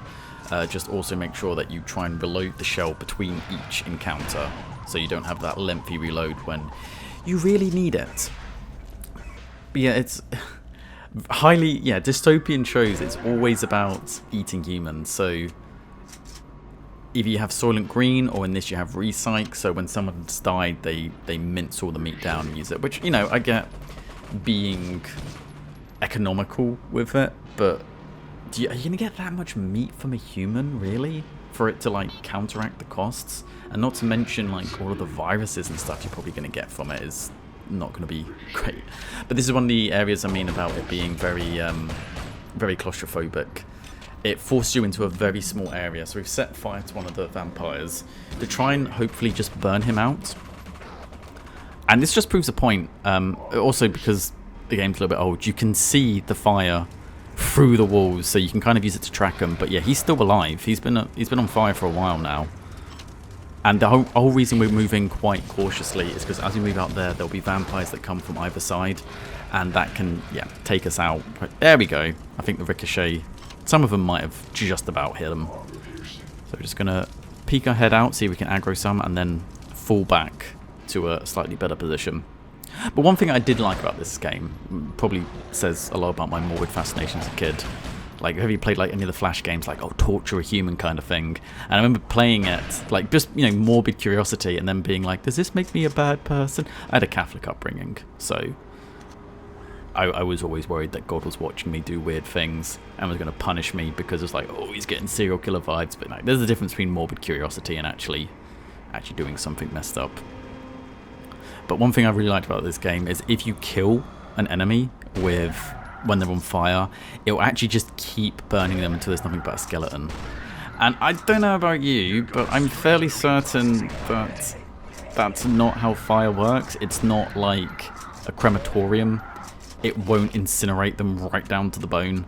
I don't know what kind of napalm level gel they put in the Lawbringer to be able to do something like that. But even just normal fires, it will incinerate them, which makes no sense, but edgy child me thought it was the coolest shit ever. And another thing I like doing, even though, like, now that I know how games work, it's obviously just a hole with just some textures put over it. But I like trying to shoot corpses into this, like, recyc vat and be like, I'm recycling the zombies and the vampires. That's definitely not going to cause a prion disease. I'm assuming they do, in this universe, they do something to make sure that those diseases aren't carried on. Because if you don't know, cannibalism is a really bad idea because you can get, like, a lot of terrible diseases from it that just, like, eat your brain. So don't do that. Don't do cannibalism. It's just not worth it. I think there was some American journalist who went to some native tribe and partook in their tradition, and he ate human flesh, and he got so much backlash from it. Just like, oh, you're being culturally insensitive. You could have documented it without partaking, I guess. I don't know. I'm not taking a moral stance on that whole situation. That is, as Jesus in South Park once said, I am not touching that issue with a 30-foot pole. But we're going to try and save some of our Lawbringer ammunition, just because we have a little bit of range to maneuver around here. And again, just because on the back end of this, ammo does get pretty tight. Not as bad as the next mission. The next mission is absolutely brutal for how little ammunition they give you. And I'll kind of show when we get to that point that I have to do some very weird tactics and make use of some god-awful weaponry. They at least gives you enough shotgun ammunition, but it doesn't give you much in the way of Lawbringer, which is... Just see what I mean about the amount of shots. Even if you land them, it just isn't killing them. And I'm trying not... Like, if they leap at you, they'll do a huge chunk of health, and then sometimes they do like a follow-up flurry attack. Because, again, I don't think that they actually playtested this as well as they should have done. And that can, even with a medkit, that can 100 to 0 you very quickly if you're not careful. So we want to try and keep our distance as much as possible. And I'm really trying to just use up the shotgun ammunition because we're going to be swapping that to the machine gun at some point. So we just want to, again, just try and be as efficient as we possibly can when we move through this. Speaking of cannibalism, oh dear God, that's one hell of a way to start a topic, isn't it?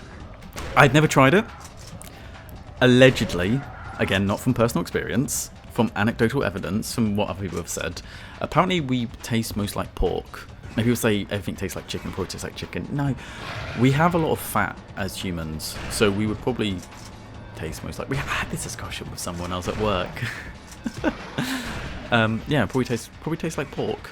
I know, you'd have to ask an actual cannibal. There was that German guy, Rammstein did a song about it called Mein Teil, whose name I've forgotten because it's a very long German name. But he did this thing where he's known as the consensual cannibal, where he put online that he's looking for someone to eat, and apparently he was very consensual about it. Apparently 5 different people contacted him, came over at the last minute, said, I don't want to go through with this, I actually don't want to do it. And it's like, oh, fine, I'll take you home. And I think it was the 5th or the 6th guy came over, and the same thing happened. They chilled out, they talked, and he said, I don't want to do this. They had sex, actually, gay sex. No, the fact that it's gay sex matters at all. Judge Dredd, glad you could join us. Observe a lesson in how to dispense justice.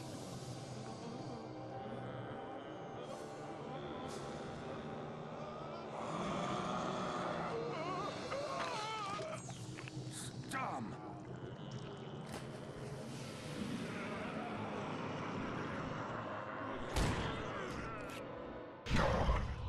Judge Death running away like a cackling villain. Now, I always thought the whole point of Judge Death was meant to be like a Family Guy, like he touches you and you die, but no, apparently just punches a hole through you, like he's Homelander. Fair enough. Yeah, but no, Armin Muse was the consensual cannibal. They were driving this guy back to the train station because he backed out, realised that he had abandoned everything from his previous boyfriend, didn't know how to explain to it. It's like, right, fuck it, just kill and eat me. Eat and kill me. Kill and eat me. He ate part of him before he killed him. So it was a bit of both. Eat, kill, eat. Like a sandwich. And then when they tried to prosecute him, like he got found out about 6 months later, and it went to the court in Germany, cannibalism wasn't actually a crime. So it's like, how do we prosecute this? Because this guy taped the other dude, like saying, look, I consent to you killing and eating me. So it's like, well, is this murder? Does this count as manslaughter? What is this? Originally got off scot-free. Then they retried him, and they came to the conclusion that anyone who was consenting to be killed and eaten did not have mental capacity to consent to that. So then he got tried for murder, and I think he's out now, and he wrote a book about, you know, don't do what I did. Not that I'm certain many people would, but he became like this weird, like, German national icon. So yeah, Armin Muse, I'd probably butcher the pronunciation. If you are interested, maybe he can tell you what human flesh tastes like.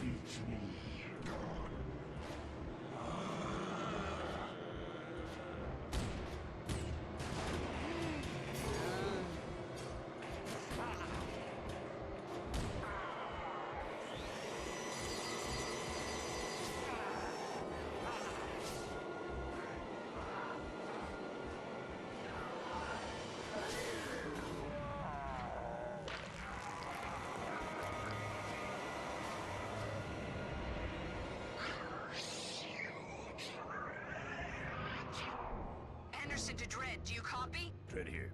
Death is escaping into the Undercity. Run. Judge Fear is down here somewhere too. You're down there already? We've got to stop him. What do you think I'm doing, Joe? Get down here.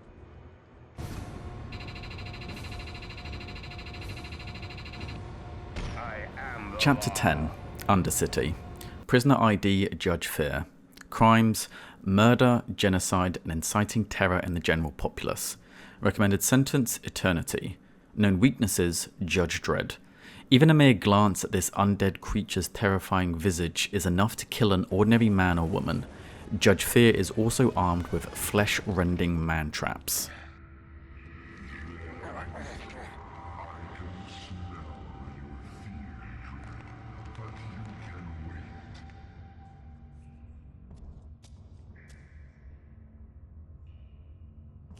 Anderson. Anderson! Rock. So this, I would say, is like the last difficult mission, and the reason this mission is difficult is because it just does not give you any ammo for the amount of enemies you're coming across. You could technically just run past everything, but there is a section towards the end where you're fighting ranged enemies, which will just shred you if you try to do that. So Judge Fear is like the only quote-unquote proper boss we come across, and I guess the idea of his weakness being Judge Dredd is that Dredd just has no fear or something, I'm guessing, which I never really liked that as a trope. Like, the whole idea of being brave is that you are scared and you go forward anyway, but hey-ho. So, again, we're going to be using a lot of crappy weapons, including this shotgun, which is just awful. Look at this. Look at this crap. It only holds 4 shotguns. It is so slow at firing, and I'm fairly certain it still has the same damage profile and pellet count as the normal shotgun. But yeah, the same problem with the normal shotgun is that if you don't land it even just then, I'm fairly certain every pellet hit and it just decided not to kill. And it must have a lower damage profile, actually. It has so little ammo. The reload is atrocious, that the only use for this damn thing is killing those few zombies there. And again, the problem if you just want to run through things is you're not going to kill enough to get enough points to get the Judge Dredd rating. So you really have to be a full-on scavenger and survivalist and make use of all of the ammo you have available to you to get those ratings. And every time you pick up a weapon, it seems to only have one clip in it. There is one exception later on. We get a grenade launcher that has like 8 or 9, but it just doesn't give you any ammo at all. And I think I've hit one person with the punch attack. That is not a reliable way of taking anyone out. It does no damage. It puts you in danger. You'll probably get shredded in seconds. So yeah, this mission is difficult purely because it's just so tight with the ammo. And I get you're in the Undercity, you know, there isn't going to be much going around. But dude, game design, come on. So we're going to try and get this shotgun. We're going to be doing a little bit of backtracking as well. So there's 2 fat people here, so same as when we was dealing with them in the hospital. Going to set them on fire, just run past them. We're not going to bother fighting them because that is an absolute trap on this mission. If you try to kill those 2 fat bastards, you're just going to be just having to kite everything moving forward. So there's a few weapons around here. There's a pistol here, again only one clip of ammo. I don't know how many shots there are on each pistol, probably around like 10 or 12. So yeah, managed to get 1 zombie kill, but we're literally just using that because then we have a shotgun. And even though it's a terrible shotgun, still a little bit more effective than the pistol. In theory, if we're lucky, we can kill 4 zombies with it. So what we're going to have to do is actually kite a lot of the enemies. And again, I do wonder how they playtested this, or if they knew, oh, the only way to do this is to make use of the strafe move to actually get past this. And there's our grenade launcher, which actually has a few grenades in it, purely because otherwise it would have like 1 shot in it. And the grenade launcher is a good weapon, but you really have to make sure you have distance because the explosion radius is quite large, and you can very easily kill yourself with it. And just get off my dick, vampire! Get off my dick! So just keep running around, kind of like pretend that you're playing like Binding of Isaac or something. Make sure you have distance, and yeah, look at that serpentine. Look at it, like she's a dodge queen. Like trying to hit them with a keyboard and mouse is difficult. I can't even imagine how tricky that is trying to do it with a controller like it was initially intended. So we're actually not going to use the grenade launcher just yet. What we're going to do, we're going to grab this absolutely crap laser rifle and try to use this to kill these ones instead. Which there's going to be a lot of me just running around in circles trying to make. Hey, that one went down in 1 shot at least. Just trying to make the most of the ammo I have. I mean, at least the zombies are relatively easy to hit with it, but trying to hit the vampires when they're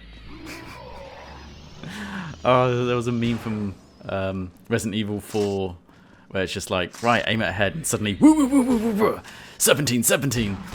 But yeah, I actually just it's weird. I do wonder how the playtesting went, because surely they had to know that the only way to do this on hard mode is to just either run past everything or just really exploit that movement bonus, otherwise you've got no chance. I don't know. I don't think a lot of games get playtested.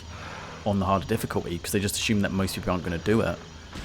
And again, that's why I love Dark Souls, because that was aimed specifically. It had one difficulty, so you were able to playtest it so much better. So to bring back to an argument I was having half an hour ago with myself, the whole idea that having different difficulties isn't going to impact the game is just ludicrous. It is designed for a certain level of play, and if you start introducing different difficulties, you have to try and balance them. At the very least, what I could say is that if you are going to have multiple difficulties, you should always playtest it and adjust it for the hardest difficulty, and then anything below that is just, you know, just make it a little bit easier. Because I do get quite annoyed with this, and even some of my favourite games are absolutely okay. That's okay. Having too many trains of thought. I probably have ADHD. Yeah, that little stretch there, you can kind of use that. It's a very small, narrow passageway, and so the vampires will come at you single file.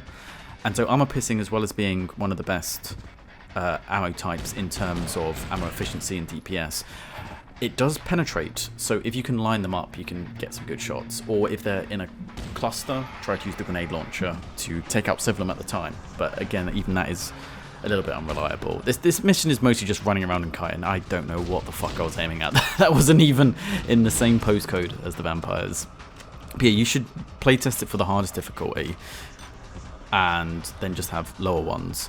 Which again isn't ideal, because then if you're playing on the lower difficulty, it's not designed correctly. But it's better than the alternative, because I always like playing hard. I like to challenge myself. I have a hard time engaging with a game if there isn't a challenge to it. I just get bored and burnt out. You know, I never do it because I'm trying to flex or show off. I know I'm not a pro gamer. I just get the most enjoyment out of having a suitable challenge. And even what, you know, like Total War Warhammer, one of my all-time favorite games, when you go up in difficulty, it actually forces you to cheese the game. And then, you know, you start the whole debate of what's designed as cheese, if it's in the game and you use it. But the fact that there are those kind of cheese mechanics, and that they're almost necessary to beat a game on high difficulty, it's not great game design. It's really... and one of the reasons why Dark Souls and all of the Soulsborne games are just so beloved is because they only had to worry about one difficulty. They could focus exactly on balancing in that difficulty and making sure that fights are tough but fair. And okay, there's, especially with the first Dark Souls, there's a little bit of jank here and there, but that's why it became successful. Having, yeah, the argument that you're not taking anything away by changing difficulty is not true. The community around the game would never have been as big, because, I mean, if you think about other games that have been like Dark Souls, like action-adventure RPGs, they're a dime a dozen, there's dozens of them. But we don't talk about anything other than Dark Souls. And why is that? Well, because everyone has to play on the same level. So when you're talking to other people in the community, you understand what other people have gone through. And because it was so difficult, and because there wasn't so much explanation in the game, it almost formed a community outside of it to come together, to work together to beat it. And I'm strongly of the opinion that the whole reason that Dark Souls is as beloved as it is because of the way it was designed. And what was the point I was trying to make here? PlayStation 2 games, Judge Dredd unfortunately included, they're designed for normal difficulty, and even some games when you try to play that, it's like this is what the game is intended for. And I think Halo 2 is a really egregious example of that. When you get one shot by the jackal snipers that are hit scan enemies, like literally I'm fairly certain that's a hit scan, there's like no travel time, so there's no counterplay to it. Like when you do that and you just say, oh, hard difficulty means just making it difficult, fuck off, what are you doing? Get away, get out of my face, motherfucker. Just making it difficult for the sake of difficult, that's not fun, that's not engaging, and that's not how a game should be designed around. You never want a challenge that feels cheap, because at that point you're not testing someone's skill, you're testing someone's perseverance. I mean, completing Halo 2 on Legendary, there's so much luck involved in it. Every time there's a jackal with a sniper, that you're just testing whether or not someone's going to get fed up of the bullshit rather than necessarily their skill, you know. And even I can't remember, I think it's High Charity. There is a mission where sometimes you'll spawn in and you're going down an elevator and you get killed before you even hit the ground. So and you can get soft locked at that point because it wasn't designed correctly. That should never happen. And thankfully nowadays we tend not to be as bad with that. But on the flip side, games have just become, not all of them obviously, but games have generally become just too easy because they want to make it so that everyone can beat it. And just the art of designing a game that is challenging but fair is lost in so many, and that's why the Souls IP became absolutely beloved. What has this got to do with Judge Dredd? Absolutely nothing. I'm just waffling. That's why you come here, for me to go on tangents. So we're nearing Judge Fear now. There's just a few little ones. I haven't managed to arrest as many people as I would have liked. Fortunately, this mission, again, this is why we want to try and make sure we kill as many of the vampires and zombies we come across as possible, or if we can, all of them. Because if you're going to rely on trying to get the Judge Dredd rating by getting arrests here at the end, it is not reliable. Sometimes you will knock the gun out of their hand and they just decide not to surrender. You can see I tried to use the gas grenades and did not have much success because of how much the opponents moved. Yeah, we've disarmed this guy and he wasn't surrendering. So our lore meter on this mission does not go particularly high, and there's not really much we can do about that. But here is the one true boss fight of the game. So we've managed to save as many of our grenade shots as possible, and we're just going to go to town on him. There'll be vampires that spawn in constantly, so there isn't a huge amount of point of killing them. I'm not certain if eventually, if you kill enough, if they do stop spawning. I'm fairly certain they do, but again, ammo is very, very limited, so you don't want to risk running out. So what we're going to do is just keep moving around. The biggest problem with the vampires is, honestly, if we're using a weapon like this, you've seen a few times here, they've gotten in the way just as I'm about to hit Judge Fear, and most of the damage you take is friendly fire. The man traps that he throws at you aren't actually that threatening. If you get hit by one man trap, it doesn't do enough damage to get through your shield. The biggest problem with them is that they will slow you down for a short period of time, and if you're like in his face and he throws all three of them, then it can chunk you down. But yeah, that's the only real boss fight of the game. Not that difficult.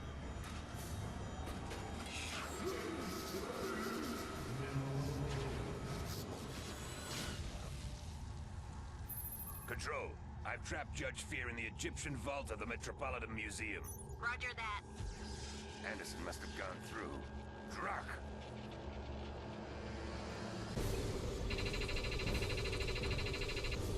I am the law.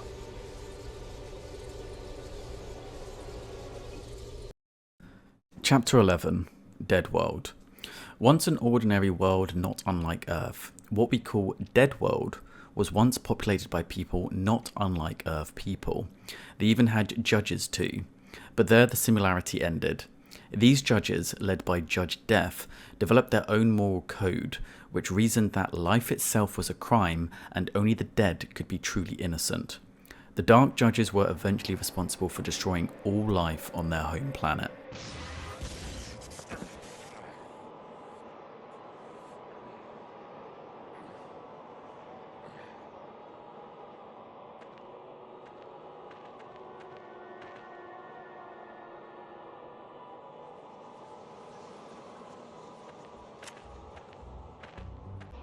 God damn, the way Judge Dredd walks is such a goober. So this mission is almost, this just throws shit at the wall at you, but it's still not particularly challenging. So there'll be sections like here where you cannot progress until you've killed enough of the undead. So it forces you into a situation where it is just killing waves of enemies. And as a nice change of pace from the previous mission, look at the ammo.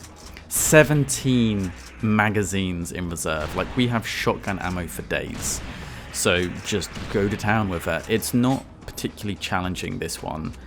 It's more, see, I want to say tedious, but I actually get quite a bit of enjoyment out of this. Just the boom of the shotgun just actually feels satisfying to use. And when a vampire is running towards you and you take him out, and the way their body just ragdolls, it's actually quite fun. So I would normally say that this game is committing, or this level is committing a cardinal sin of bad game design of just waves of enemies, but there's a reason that survival mode in like Left 4 Dead is so fun, because just doing something like this is enjoyable, so I can't even complain about it. I don't think it's the best map design, admittedly. I think they could have done a little bit more, and in some ways it's kind of lazy, but it's fun, so I can't complain about it. At the beginning, just make sure that you move around to pick up. So there'll be a shotgun, and there'll also be the Judge machine gun / sniper. So that one's it actually gives you good weapons rather than just, you know, pistols and crappy shotguns for this. So it's a complete change of pace from the previous mission where it just gives you dog shit. Like, at least you have something to work with this one. And the skeletons are... The only time you face them is in this final mission, but they're essentially just zombies. Just that they act the same way, they have the same health, they're just reskinned zombies. It's just obviously they don't give green blood when you shoot them. I have no idea how firing a shotgun blast at a skeleton's going to do much. I mean, I suppose you'll break ribs and stuff, but like, what is keeping them together? I guess magic? There's magic in this universe, I'm assuming. In addition to the waves of skeletons that you're fighting, you also notice that there's like these weird geysers that keep popping up every now and then, and you want to be careful of those. If you walk over them when they go up, it will set you on fire. So try to make sure you have situational awareness as you're fighting them. But this one isn't difficult because it gives you these really wide open spaces. And don't get me wrong, the aesthetic is very good. It really shows that this is like a desert planet. This is a dead world. But in terms of difficulty, you're mostly fighting melee enemies, and you have so much room to maneuver that the threat level is not particularly high. So just make sure you do wander off the beaten path a little bit, just so you can pick up extra ammo, pick up extra medkits. But you have a lot of room to maneuver, and you have tons of ammunition. So it is just, I don't want to say a slog because it is actually fun to do, but it's very repetitive. This is most of the main mission. It's just running back and forth for a shotgun and slowly taking things out. So for you eagle-eyed viewers out there, you may have noticed that we don't have any gas grenades for this mission. And this final mission basically just drops any pretense that we are meant to be a judge and arresting people. I don't know if the idea was meant to be, well, in Deadworld, how on earth do we bring them back? But it's like, well, I'm assuming the same way we're going to get back to Mega City 1. I would hope so. So there's no gas grenades on this mission, so you cannot force any of the human enemies that we come across to surrender. And they will not surrender at all. Like, you can shoot the guns out of the hands, even if so you come across some of the more elite type ones, and you also come across the lower tier cultists, the ones normally where you kill the elites and they'll surrender, I guess the idea was meant to be that these are such fanatics that they're built different from the other ones, and they won't surrender, which at least gives us a little bit of leeway in the fact that we don't have to worry about arresting anyone because it's physically impossible to do this. So you can just go ham and kill everyone. And maybe that was the design philosophy behind it, of this is the final blowout, just, you know, just go crazy, just kill everything in sight, and, you know, have to worry about trying to reserve your shots a little bit. And maybe if you're going to talk about themes, it might be that they're trying to show the desperation of how serious it is, that, you know, you just have to take extreme measures. I don't know, I'm probably reading too much into it. But we used the shotgun to kill most of the skeletons around there. It's nice and ammo efficient. I think we used like 8 magazines worth of shells, so probably, I don't know, I'm not counting. Probably around 80 shots something. What I like to do is actually run back and pick up the sniper machine gun, because this next section you'll be facing a few enemies from quite a large distance away, ranged enemies, and they will start taking down your health. But also this is incredibly efficient. So when we zoom in, it massively increased the damage, and as you can see, that barely used up any ammunition. Obviously the problem with using this is when you're zoomed in, it's very difficult to shoot something close, obviously. And it also takes a while. I don't know, it kind of annoys me. Like, literally, look how laborious. He's literally just pressing a button and it takes like a second to do. Like, just aim down the scope, my dude. Like, you're meant to be one of the best judges ever and you are lazy with it. But yeah, we don't have to worry about trying to arrest any of these, so we can just snipe them from a distance before they even know we're there. A bit of an older game, so obviously a hit scan weapon, so you don't have to worry about bullet drop off or anything like that. Just take them out, and then there are quite nice open areas like this, so we can actually make use of the sniper rifle to its fullest extent. So, you know, try and do that. Try and keep as much of a distance between you and the things trying to eat your face as much as possible. But I love the aesthetic when we come into this. It gives me very Shadow Man vibes, like a big building made out of bone. And it is, I don't know, I wish they had done a little bit more with this. I think there's such, okay, I don't know, but I'm going to assume that from what I am aware, that is a really terrible sentence, Jesus Christ. From what I know, there is quite a lot of background and material to draw from with Judge Dredd, and I really wish that they had just fleshed this out a little bit more. Like, I really think it could have been something special if they just made like a really good campaign and focused on it, but that's the problem sometimes. A lot of movie tie-in games, obviously this one isn't that, but when you have a popular IP, it becomes a business decision, doesn't it? And it's only gotten worse nowadays. If you have a popular IP, you know that people are going to buy it no matter what. So why bother investing time and resources making it good when it's going to make its money back? And I think that's why a lot of movie tie-in games and, well, the other way around, movies based on games are so crap. Because I know that's almost like the curse that you never get a good game based on a movie, you never get a good movie based on a game. I think like the closest we got was maybe King Kong was pretty good and did some unique stuff. Godfather 2 actually wasn't too bad, but it just comes down to that design philosophy and it's just becoming about business. And then you get, you know, fortunate with certain auteur type game developers like Hideo Kojima coming out and actually caring about the product being made. But it's honestly why nowadays, I mean, you've probably noticed in this channel, I either play old games or I play indie games. Maybe Flash games. Because just so many, yeah. I'm just beating a dead horse. I think this is something that we all know nowadays. It's very difficult to get a proper AAA game that isn't just either a cash grab, terrible, or just laced with microtransactions.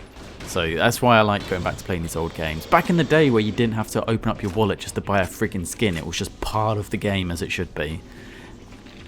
But anyways, yeah, we're moving up to the final boss, the confrontation with Judge Death.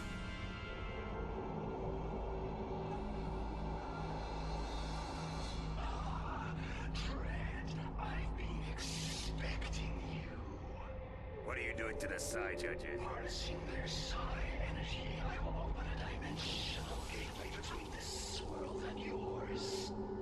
All life will be extinguished and Mega City 1 shall at last be purified. I've stopped you before, creep.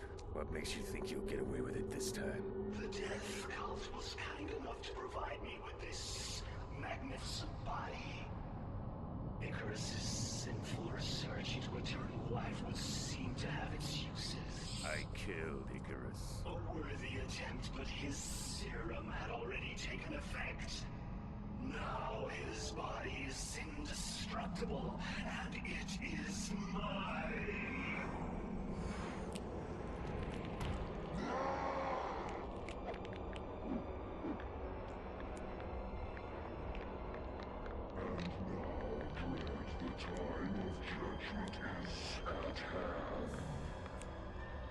Over my dead body.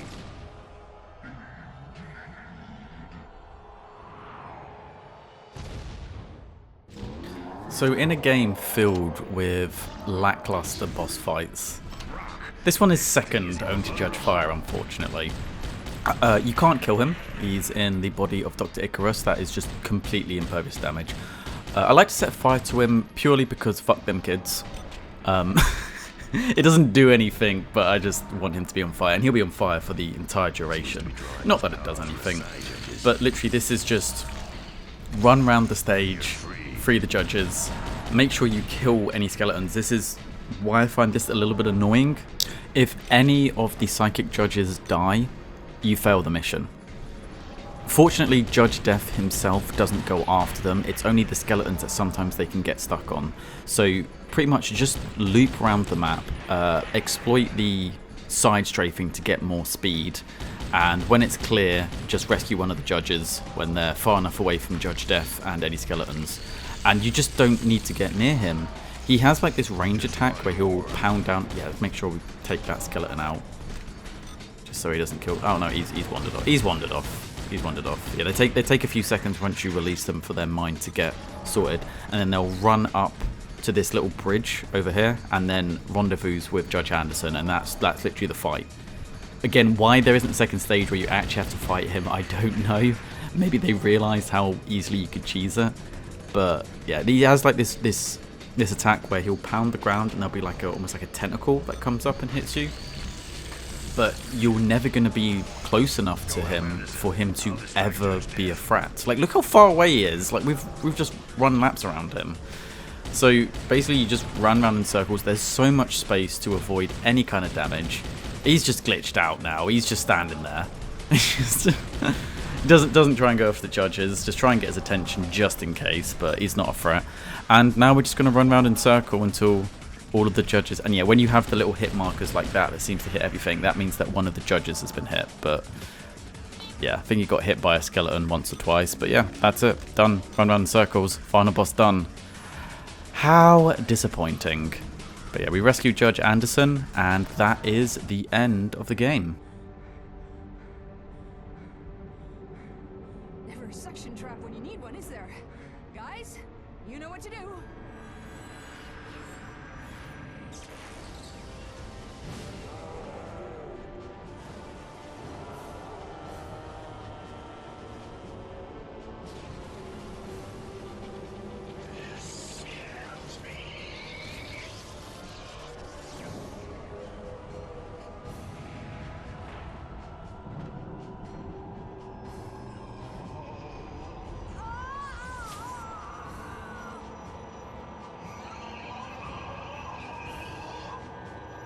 Judge Death is trapped within me.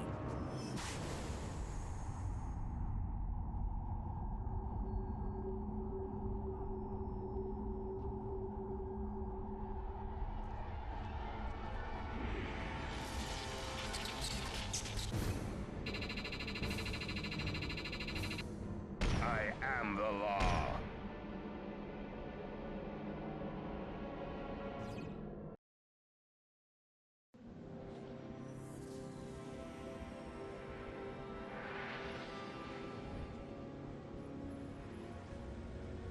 We just eliminated the last of the vampires from Sector 5. The regen infestation is over. Good work, Dredd. Rest assured that we're stepping up security on the Dark Judges. What about Anderson? Containing Judge Death's essence was a terrible strain on her.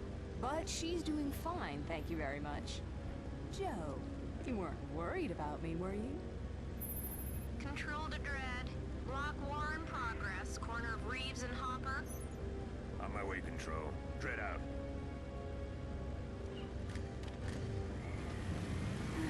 I guess we'll never know.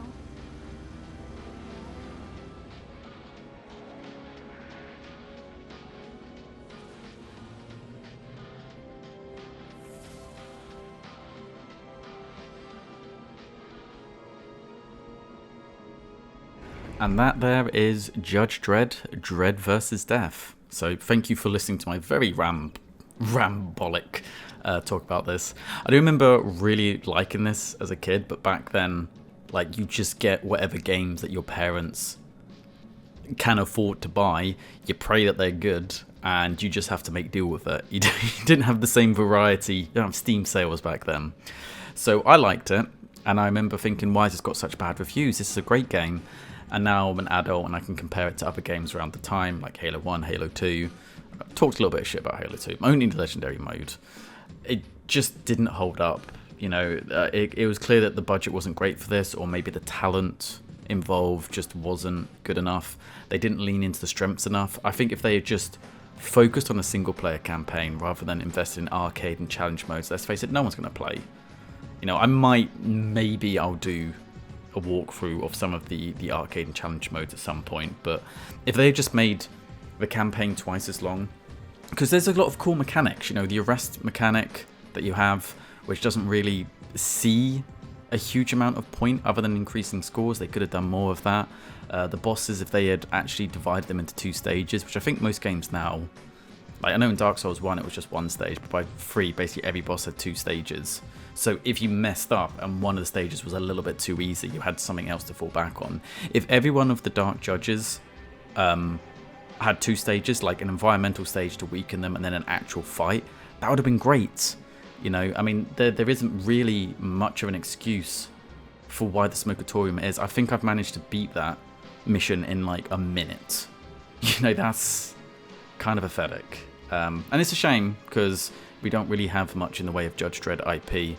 Every time it gets touched upon, you get something great, like Dredd 3D. Brilliant movie. Never got a sequel. But anyways, that's all from me. I'm going to try and be a little bit more consistent with these commentaries, and I will see you on the next one.